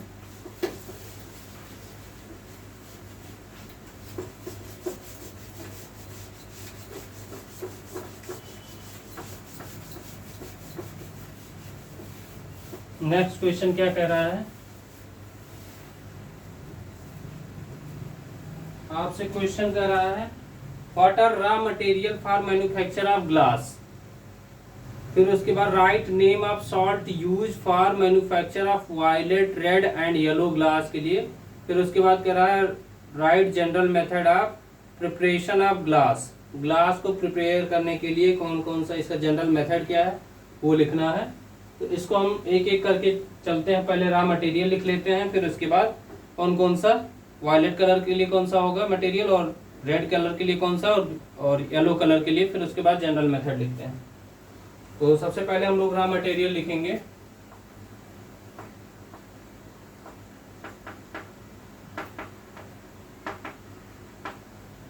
Raw material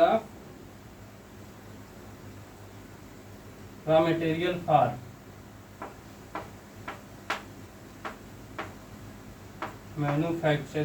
manufacture of glass.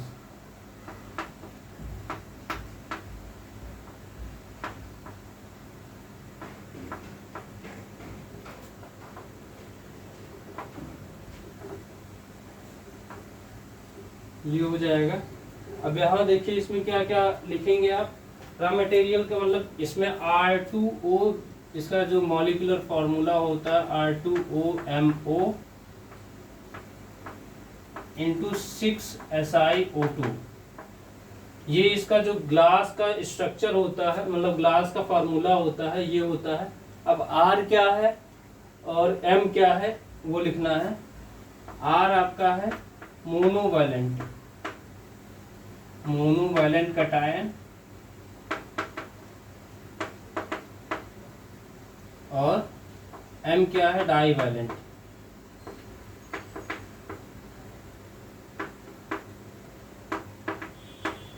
Monovalent में क्या हो जाएगा, सोडियम Na+K+, सोडियम पोटेशियम हो जाएगा, लिथियम हो जाएगा, ठीक है। इसमें क्या हो जाएगा, मैग्नीशियम Mg, कॉपर Mg हो जाएगा, जिंक हो जाएगा, कैल्शियम हो जाएगा, कॉपर नहीं, कैल्शियम 2+, Mg2+, Zn2+, लेड 2+, ठीक है। ये हो जाएगा। अब इसी से आप स्ट्रक्चर मतलब ऐड करते जाएंगे, ग्लास का जो नाम होगा वो चेंज होता चला जाएगा। लेड ले लिए और कैल्शियम ले लिए तो वो आपका लेड दूसरा ग्लास बन जाएगा। मैग्नीशियम और कैल्शियम ले लिए दूसरा हो जाएगा। सोडियम कैल्शियम ले लिए तो सोडा लाइम हो जाएगा, सोडा ग्लास हो जाएगा। ऐसे पोटेशियम ले लिए तो पोटास ग्लास हो जाएगा। तो अलग अलग अगर आप यूज करते हो दोनों को साथ में यूज करके तो वो अलग ग्लास का निर्माण होता चला जाएगा, ठीक है। फिर इसके बाद इसमें पूछ रहा है रॉ मटेरियल में, अभी जैसे ये एसिडिक ऑक्साइड होता है, एसिडिक ऑक्साइड, बेसिक ऑक्साइड और कलरिंग मटेरियल। इससे क्या होता है कि आप oxide plus colouring material, colouring material का मतलब किस कलर का आप बनाना चाहते हो। जैसे कहीं कहीं कंपनियों में देखते होगे ब्लू कलर का ग्लास होता है, कहीं रेड कलर का ग्लास है।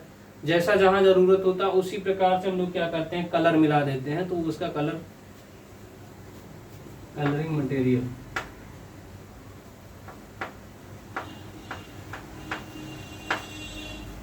यहाँ देखिए एसिडिक ऑक्साइड में क्या क्या रहेगा आपका, Na2O, Na2O हो गया, K2O हो गया। यहाँ क्या हो जाएगा, CaO, ZnO, फिर उसके बाद PbO, ठीक है। ये लेड हो गया, calcium oxide, zinc oxide, lead oxide, ठीक है। ये हो गया। बेसिक ऑक्साइड में क्या हो जाएगा, P2O5 और B2O3, P2O5 फास्फोरस पेंटाऑक्साइड और B2O3, ये इसको बोलते हैं फास्फोरस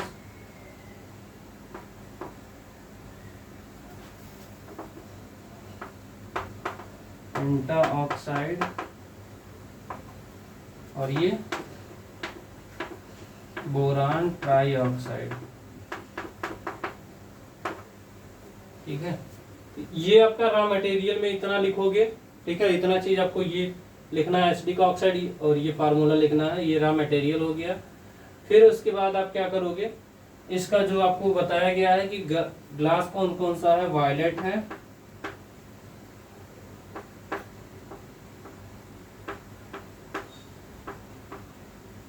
फिर उसके बाद रेड है, येलो है।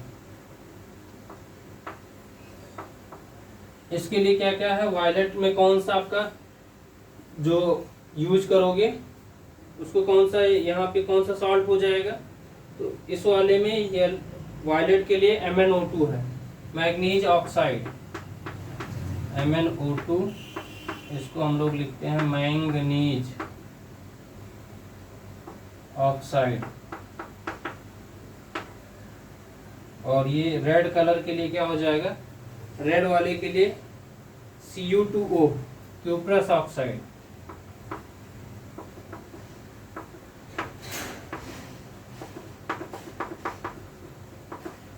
और येलो कलर के लिए क्या हो जाएगा, फेरिक ऑक्साइड, Fe2O3।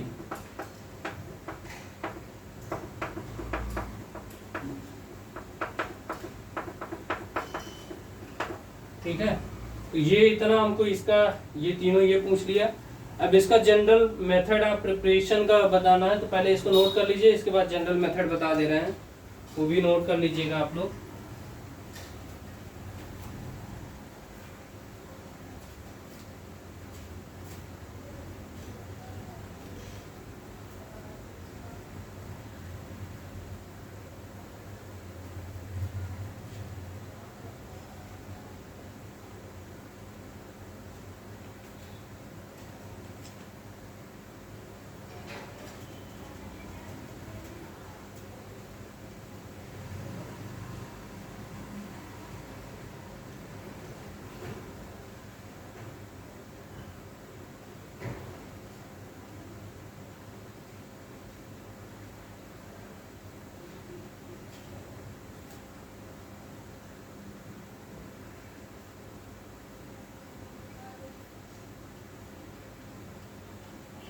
हो गया, मिटाए इसको।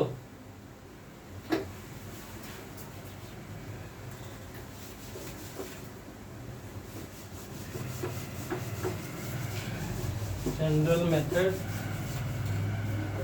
जनरल मेथड का मतलब बस वहीं आप वैल्यू हटाते जाओगे।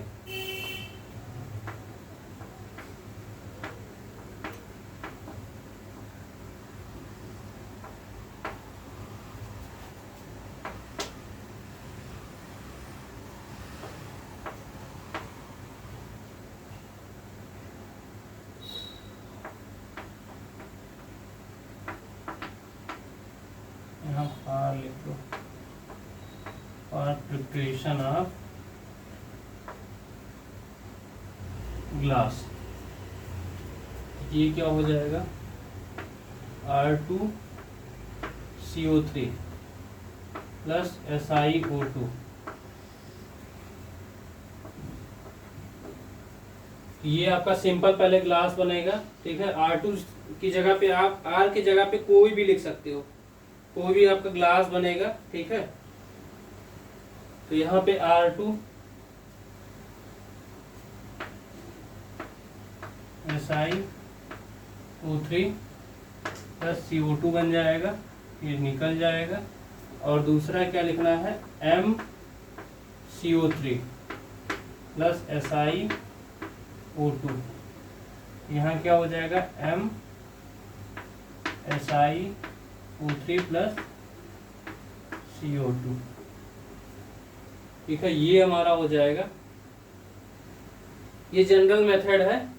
अब यहाँ R की जगह पे आप फिर उसके बाद अगर आप दोनों को एक साथ में कर लेंगे तो ये आपका क्या बन के आ जाएगा, ये इसी को हम एक साथ में लिख दे रहे हैं। R2 ये एक साथ में आएगा SiO3 प्लस MSiO3, ये एक साथ में जैसे R2 SiO3 हो गया, MSiO3 हो गया है, और इसी के साथ में ये आपका क्या बन जाएगा 4, कहाँ गया SiO3 नहीं, ये वाला, ये बनेगा R2CO3 plus MCO3 plus SiO2, ये मिलके बनाएगा आपका ग्लास। अब कोई भी ग्लास बन सकता है। अब यहाँ आप वैल्यू पुट करोगे उसके हिसाब से आपका बनेगा। अगर यहाँ सोडियम लगा देते हो, यहाँ कैल्शियम लगा देते हो, ये सोडा ग्लास बना देगा।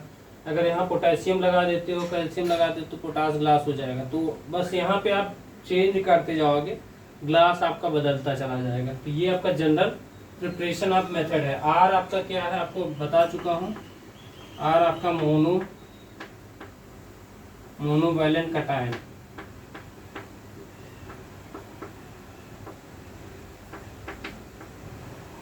एम क्या है आपका डाईवैलेंट कटायन, ठीक है। ये मोनोवैलेंट कटायन हो गया, ये डाईवैलेंट कटायन हो गया। इसको जल्दी से नोट करिए, फिर नेक्स्ट क्वेश्चन करते हैं।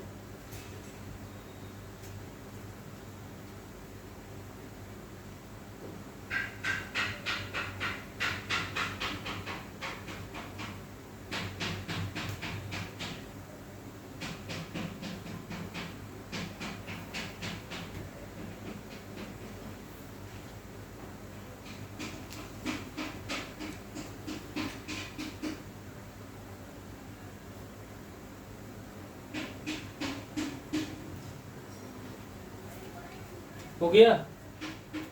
नेक्स्ट है आपका एसिड वैल्यू और ये आयोडीन वैल्यू है, ये सब आपको सोप एंड डिटर्जेंट में पढ़ाया गया है, तो वहाँ से आप देख लीजिएगा क्योंकि लेक्चर ज़्यादा बड़ा हो जाएगा। ठीक है। नेक्स्ट क्वेश्चन है, चौथा है आपका वाटर ट्रीटमेंट से है। कह रहा है describe the degree of hardness of water, write the structure and complete name of EDTA. Structure बनाना है और ईडीटीए का कंप्लीट नेम बताना है और उसका डाई सोडियम सॉल्ट का स्ट्रक्चर बनाना है, फिर उसके बाद और ईबीटी का स्ट्रक्चर बनाना है। तो यहाँ पे आपसे क्या बोल रहा है,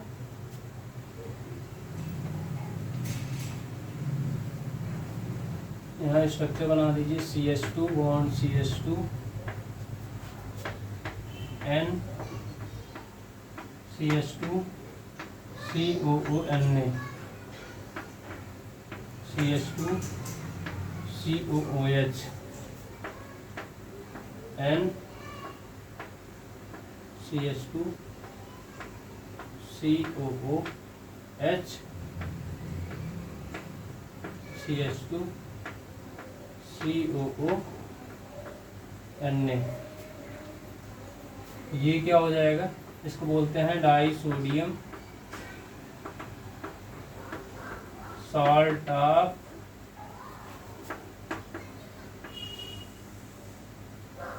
एथिलीन डाई एमीन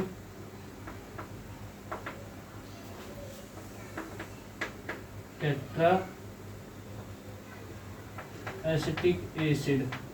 ये पूरा नाम पूछा है इसलिए इसको लिख रहा हूँ, फुल नेम बोल दिया है, तो ये आपको लिखना पड़ेगा। फिर उसके बाद बोला है ईबीटी का स्ट्रक्चर, तो ईबीटी का स्ट्रक्चर बना दीजिए।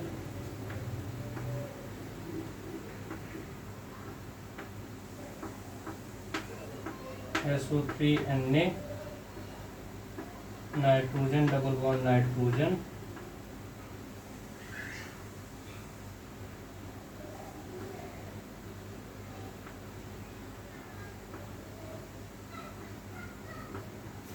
यहाँ OH लगा दीजिए आर्थो पोजीशन पे, इसके आर्थो पे OH और यहाँ पे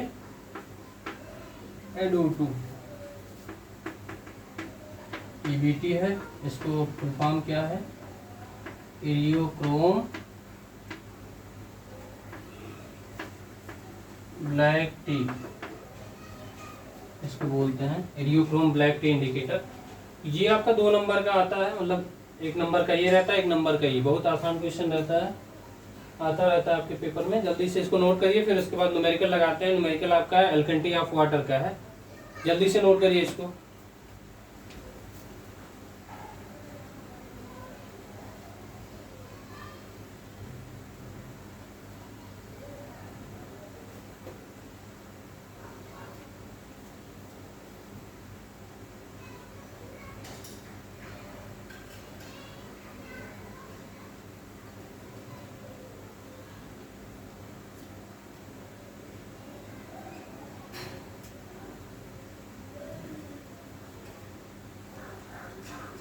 हो गया।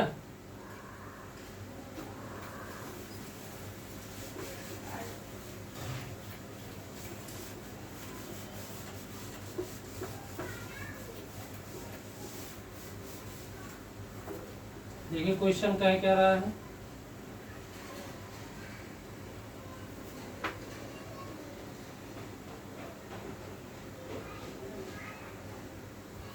पहले क्वेश्चन देख लेते हैं। कह रहा है a water sample is not alkaline to phenolphthalein. फिर उसके बाद कह रहा है however 100 ml of the sample on titration with N/50 H2SO4 required 16.9 ml to obtain the end point using methyl orange as indicator. What types of amount of alkalinity present in water sample. तो यहाँ पे आपको ऐसे ही समझ में आ रहा है कि फिनोफ्थलीन अगर नहीं है तो इसका मतलब फर्स्ट आपका क्या बताया था, SCO3- यही आएगा, लेकिन बस अमाउंट आपको वो पता है, लेकिन आपको लगा के दिखाना पड़ेगा कि हाँ हमने कैसे लेके आया, तो उसको मैं बता दे रहा हूँ। यहाँ पे स्ट्रक्चर बना लीजिए ऐसे,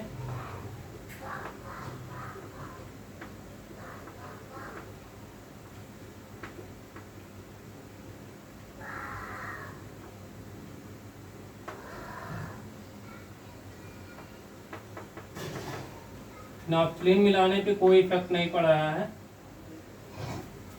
मतलब उसमें फिनोक्सिलिन मिला रहा है तो वो अल्कलाइन सॉल्यूशन नहीं हो रहा है।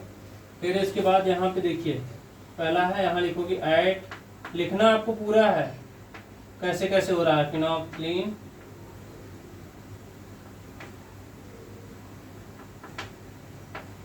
एंड पॉइंट, यहाँ क्या हो जाएगा, एक साइड वाटर लिखोगे, एक साइड क्या लिखोगे acid, N1V1 equals to N2V2। N1 की जगह पे क्या हो जाएगा NP, वॉल्यूम कितना 100 ml, फिर यहाँ क्या हो जाएगा 1/50 दिया है इंटू 0, NP क्या आ जाएगा 0 आ जाएगा। अब ये 0 ppm आ जाएगा या ग्राम पर लीटर दिया है, तो इसको हम लोग 100 से मल्टीप्लाई करके, 1000 से मल्टीप्लाई करके, 100 से नहीं, 1000 इंटू 0 mg पर लीटर, ये आपका क्या आ जाएगा 0 ppm, NP आया है आपको। अब यहाँ हम स्ट्रेंथ इधर साइड में निकाल ले रहे हैं, स्ट्रेंथ P निकालेंगे तो NM into E calcium carbonate, ECaCO3 कैसे निकालते हैं, मॉलिक्यूलर वेट अपान वैलेंसी। मॉलिक्यूलर वेट कितना होता है कैल्शियम कार्बोनेट का 100, अपान वैलेंसी कितना हो जाएगा 2, ये आपका आ जाएगा 50। कैल्शियम का ये तोड़ के लिखोगे Ca2 plus plus CO3 2 minus. तो आपको बताया था कि जहाँ पे मतलब आयंस के फॉर्म में तोड़ने पे जो आपके पास चार्ज आता है वही उसकी क्या कहलाती है, बैलेंसी कहलाती है। ठीक है, तो ये आपका हो गया P इक्वल्स टू NP कितना आया है, NM कितना है 0 इंटू 50, ये आपका P इक्वल्स टू 0 आ गया है। और 0 पे आपको तुरंत आपके दिमाग में स्ट्राइक करना चाहिए कि जो आपको टेबल बताया गया था उस टेबल में सबसे पहले P इक्वल्स टू 0 बताया गया था, तो उसमें SCO3 माइनस प्रेजेंट होता था। तो यहाँ पे भी यही होता है, at methyl orange end point,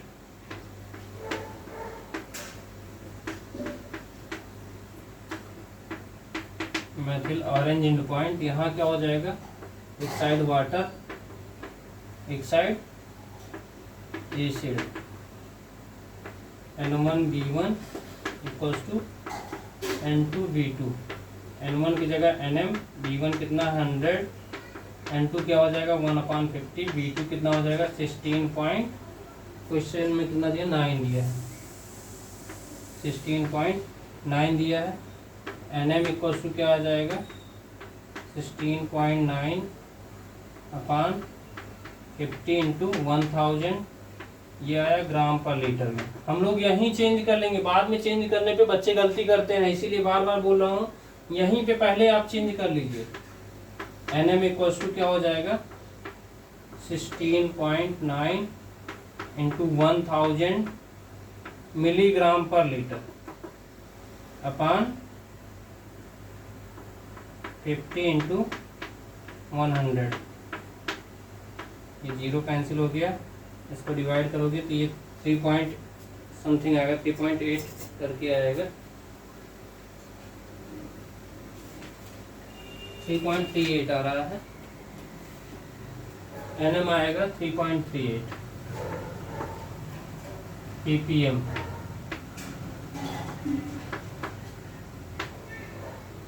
अब इसके बाद स्ट्रेंथ निकालेंगे,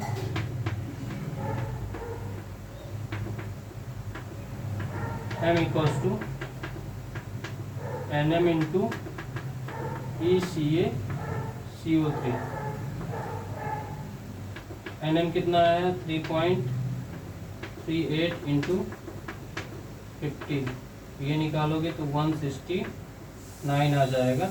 अब मल्टीप्लाई करके देखोगे तो ये 169 ppm आ जाएगा। M इक्वल्स टू, तो अभी इसमें जब M इक्वल्स टू ये P इक्वल्स टू 0 आया और M इक्वल्स टू इतना आ गया है 169 ppm, तो कौन सी एल्केनिटी आ जाएगी SCO3 माइनस, ये इक्वल्स टू क्या हो जाएगा 169 ppm, ये आंसर आ जाएगा। तो आप लिखोगे so alkalinity of water is due to bicarbonate. So alkalinity of water is due to SCO3 minus. ठीक है, ये हमारा हो जाएगा। इसको जल्दी से नोट करिए। फिर लास्ट क्वेश्चन है आपका। ठीक है, लास्ट क्वेश्चन है, कैलोरीफिक वैल्यू वाली क्वेश्चन है, डुलांग्स मेथड से है। बाकी देखिए और भी क्वेश्चन दिए हैं शार्ट नोट्स में। एडिसिव दिया है, इंसेक्टिसाइड दिया है, एक्सप्लोसिव दिया है, एयर पोल्यूशन दिया है। तो एयर पोल्यूशन वगैरह आपको जो आप बचपन से पढ़ के आए हो, बचपन से का मतलब जो 9, 10, 11, 12 में जो एयर पोल्यूशन पढ़े हो वही लिखना है, कुछ अलग से नहीं लिखना है। फिर उसके बाद एक्सप्लोसिव में आपको बताया ही गया है। जैसे मान लीजिए अभी इस पेपर में तो नहीं दिया है, लेकिन पेपर में रहता है RDX, HMX, TNT, DDT, ये सब करके आपका आता है। DDT आपका इंसेक्टिसाइड है। ठीक है, तो वो सब पूछा जाता है आपके पेपर में। तो उसको आपको क्लास में भी बताया हूँ, यहाँ भी एक बार बोल रहा हूँ, पढ़ लीजिएगा अच्छे से। इसके बाद एक न्यूमेरिकल और बचा है, उसको करा दे रहा हूँ। और एक और लास्ट में है, C वाले में है, एनालिसिस ऑफ फ्लू गैस और set apparatus. Analysis of flue gas with the help of, यहाँ फॉर सेट लिखा है लेकिन वो गलत लिखा है, और सेट होता है। ठीक है, और सेट ऑपरेटस हिंदी में सही लिखा हुआ है। तो मैं आपको इसका जो PDF है उसको लिंक डिस्क्रिप्शन में डाल दूंगा, आप लोग अच्छे से देख लीजिएगा। तो वहाँ और सेट नहीं, फॉर सेट नहीं, और सेट है। और सेट ऑपरेटस होता है आपके उसमें EME के पेपर में भी आपके रहता है। जो मैकेनिकल वाले हैं उनके EME में होता है, और शायद इलेक्ट्रिकल वालों में है या नहीं है ये नहीं पता है, लेकिन केमिस्ट्री में है। आपका कहीं हो या ना हो, केमिस्ट्री में है, पढ़ के जाइएगा पेपर में। ठीक है, तो ये आपका एक क्वेश्चन और बचा है, इसको जल्दी से नोट करिए, फिर उसको कर लेते हैं। ठीक है, जल्दी से नोट करिए।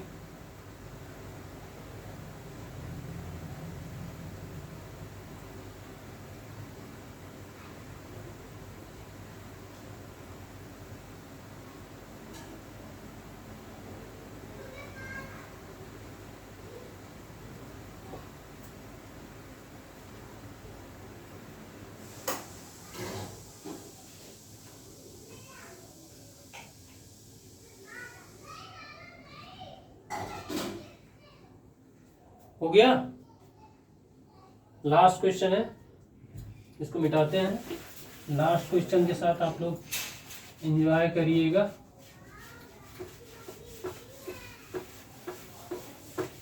देखिए अभी पढ़ लोगे सही रहेगा, आपका रिवीजन हो जाएगा पेपर से। नहीं तो अगर आप लास्ट में जब एक दिन का गैप है आपके पेपर में, फिर आपको प्रॉब्लम हो सकती है। और एक दिन से ज़्यादा दिन का गैप दिया भी नहीं जाता है केमिस्ट्री में। अदर सब्जेक्ट में तो आपको मिल जाता है, केमिस्ट्री में नहीं मिलता है। केमिस्ट्री में एक ही दिन का गैप रहता है। एक आध बार शायद 2 दिन का मिला है, तो वो आपकी किस्मत ही नहीं उतनी अच्छी है, तो कहाँ मिलेगा। कह रहा है define the calorific value of gaseous fuel. फिर उसके बाद न्यूमेरिकल दिया है, a solid fuel contains 80% carbon, 10% hydrogen, 2% sulphur, 3% nitrogen, 1% oxygen, ash आपको दिया 4%। Calculate HCB and LCB of this solid fuel. फिर उसके बाद कह रहा है what are requirement of good fuel. अच्छे फ्यूल के रिक्वायरमेंट या बोल सकते हो उसका मतलब अच्छे फ्यूल कौन कौन से हो सकते हैं, उसके बारे में लिखना है। तो पहले आप न्यूमेरिकल लगाओगे और ये गैसियस फ्यूल का कैलोरीफिक वैल्यू का क्या करना है, डिफिनीशन बताना है। तो छोटा छोटा है, और इसका करेक्टर लिखना है। रिक्वायरमेंट ना समझ पाओ तो करेक्टर फ्यूल मतलब करेक्टर उसका लिखना है। अच्छे जो होते हैं कि मतलब उसकी हाई कैलोरीफिक वैल्यू होनी चाहिए। ठीक है, उसमें मॉइस्चर नहीं होना चाहिए, और आने ले जाने में आसानी होना चाहिए, और बहुत ज़्यादा महंगा नहीं होना चाहिए। यही सब उसमें बताना है। बस उसको इंग्लिश में, चाहे जैसे आप लिखना चाहते हो इंग्लिश में लिखना चाहते हो इंग्लिश में लिख लीजिएगा, हिंदी में लिखना चाहते हो हिंदी में। तो यहाँ परसेंटेज दिया हुआ है, carbon equals to 80%, hydrogen equals to 10%, oxygen equals to 1%, sulphur equals to 2%, nitrogen equals to 3% और ash equals to ash equals to 4%। ठीक है, तो ये क्वेश्चन दिया है। इस क्वेश्चन में देखिए क्या करना है, 80% ये दिया है, यहाँ देखिए 80% दिया है, सीधे आपको परसेंटेज केवल दिया, और क्वेश्चन में आपको लेटेंट हीट नहीं दिया है। तो जब भी आपको लेटेंट हीट नहीं दिया होगा तो आप क्या करोगे, यहाँ से आप क्या करोगे, सीधे 587 पुट करके आंसर निकाल दीजिएगा, वही आंसर सही माना जाएगा। अदरवाइज अपना दिमाग लगाने लगोगे तो गलत हो जाएगा। तो दिमाग अपना मत लगाइएगा, जितना बोला जा रहा है बस उतना ही कर देंगे तो नंबर अच्छा मिल जाएगा। डुलांग्स फार्मूले से इसको करना है। ठीक है, तो यहाँ परसेंटेज से ही समझ में आ जाता है, या लिख दे रहा हूँ from Dulong's formula.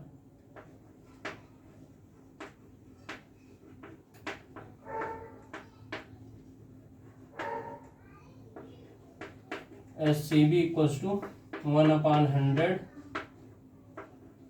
8080 carbon plus 34,500 H minus oxygen by 8 plus 2240 गुणे S कैलोरी पर ग्राम। ये सल्फर है।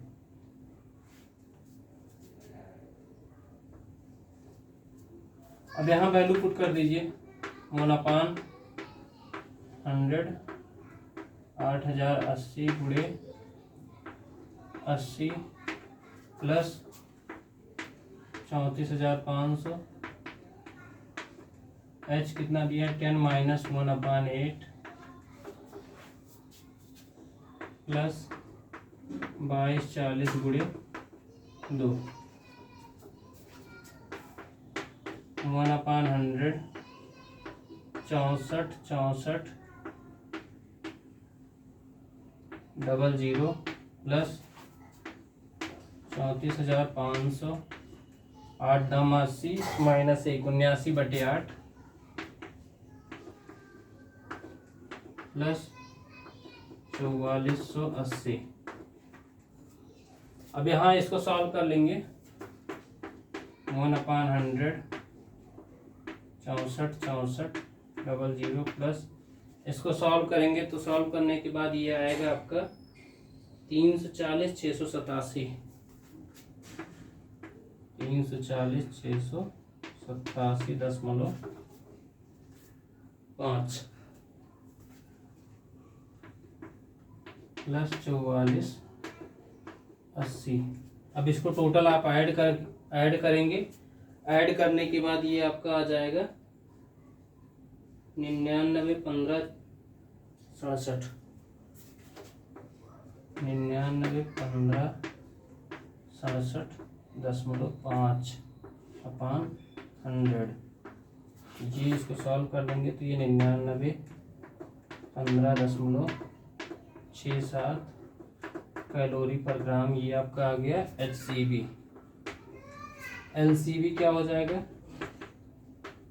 HCB माइनस 9/100 इंटू लेटेंट 9/100, यहाँ H भी रहेगा, इंटू लेटेंट हीट। SCB कितना हो जाएगा, 99 15.67 माइनस 9/100 इंटू 10 इंटू 587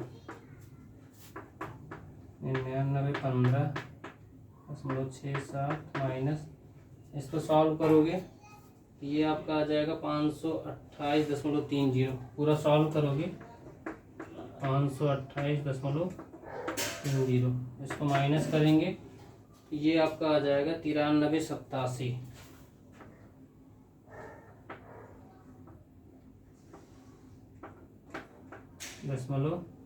.375 कैलोरी पर ग्राम। ये आपका LCB आ गया। ठीक है, इसको नोट कर लीजिए जल्दी से। ये पेपर आपका हो चुका है।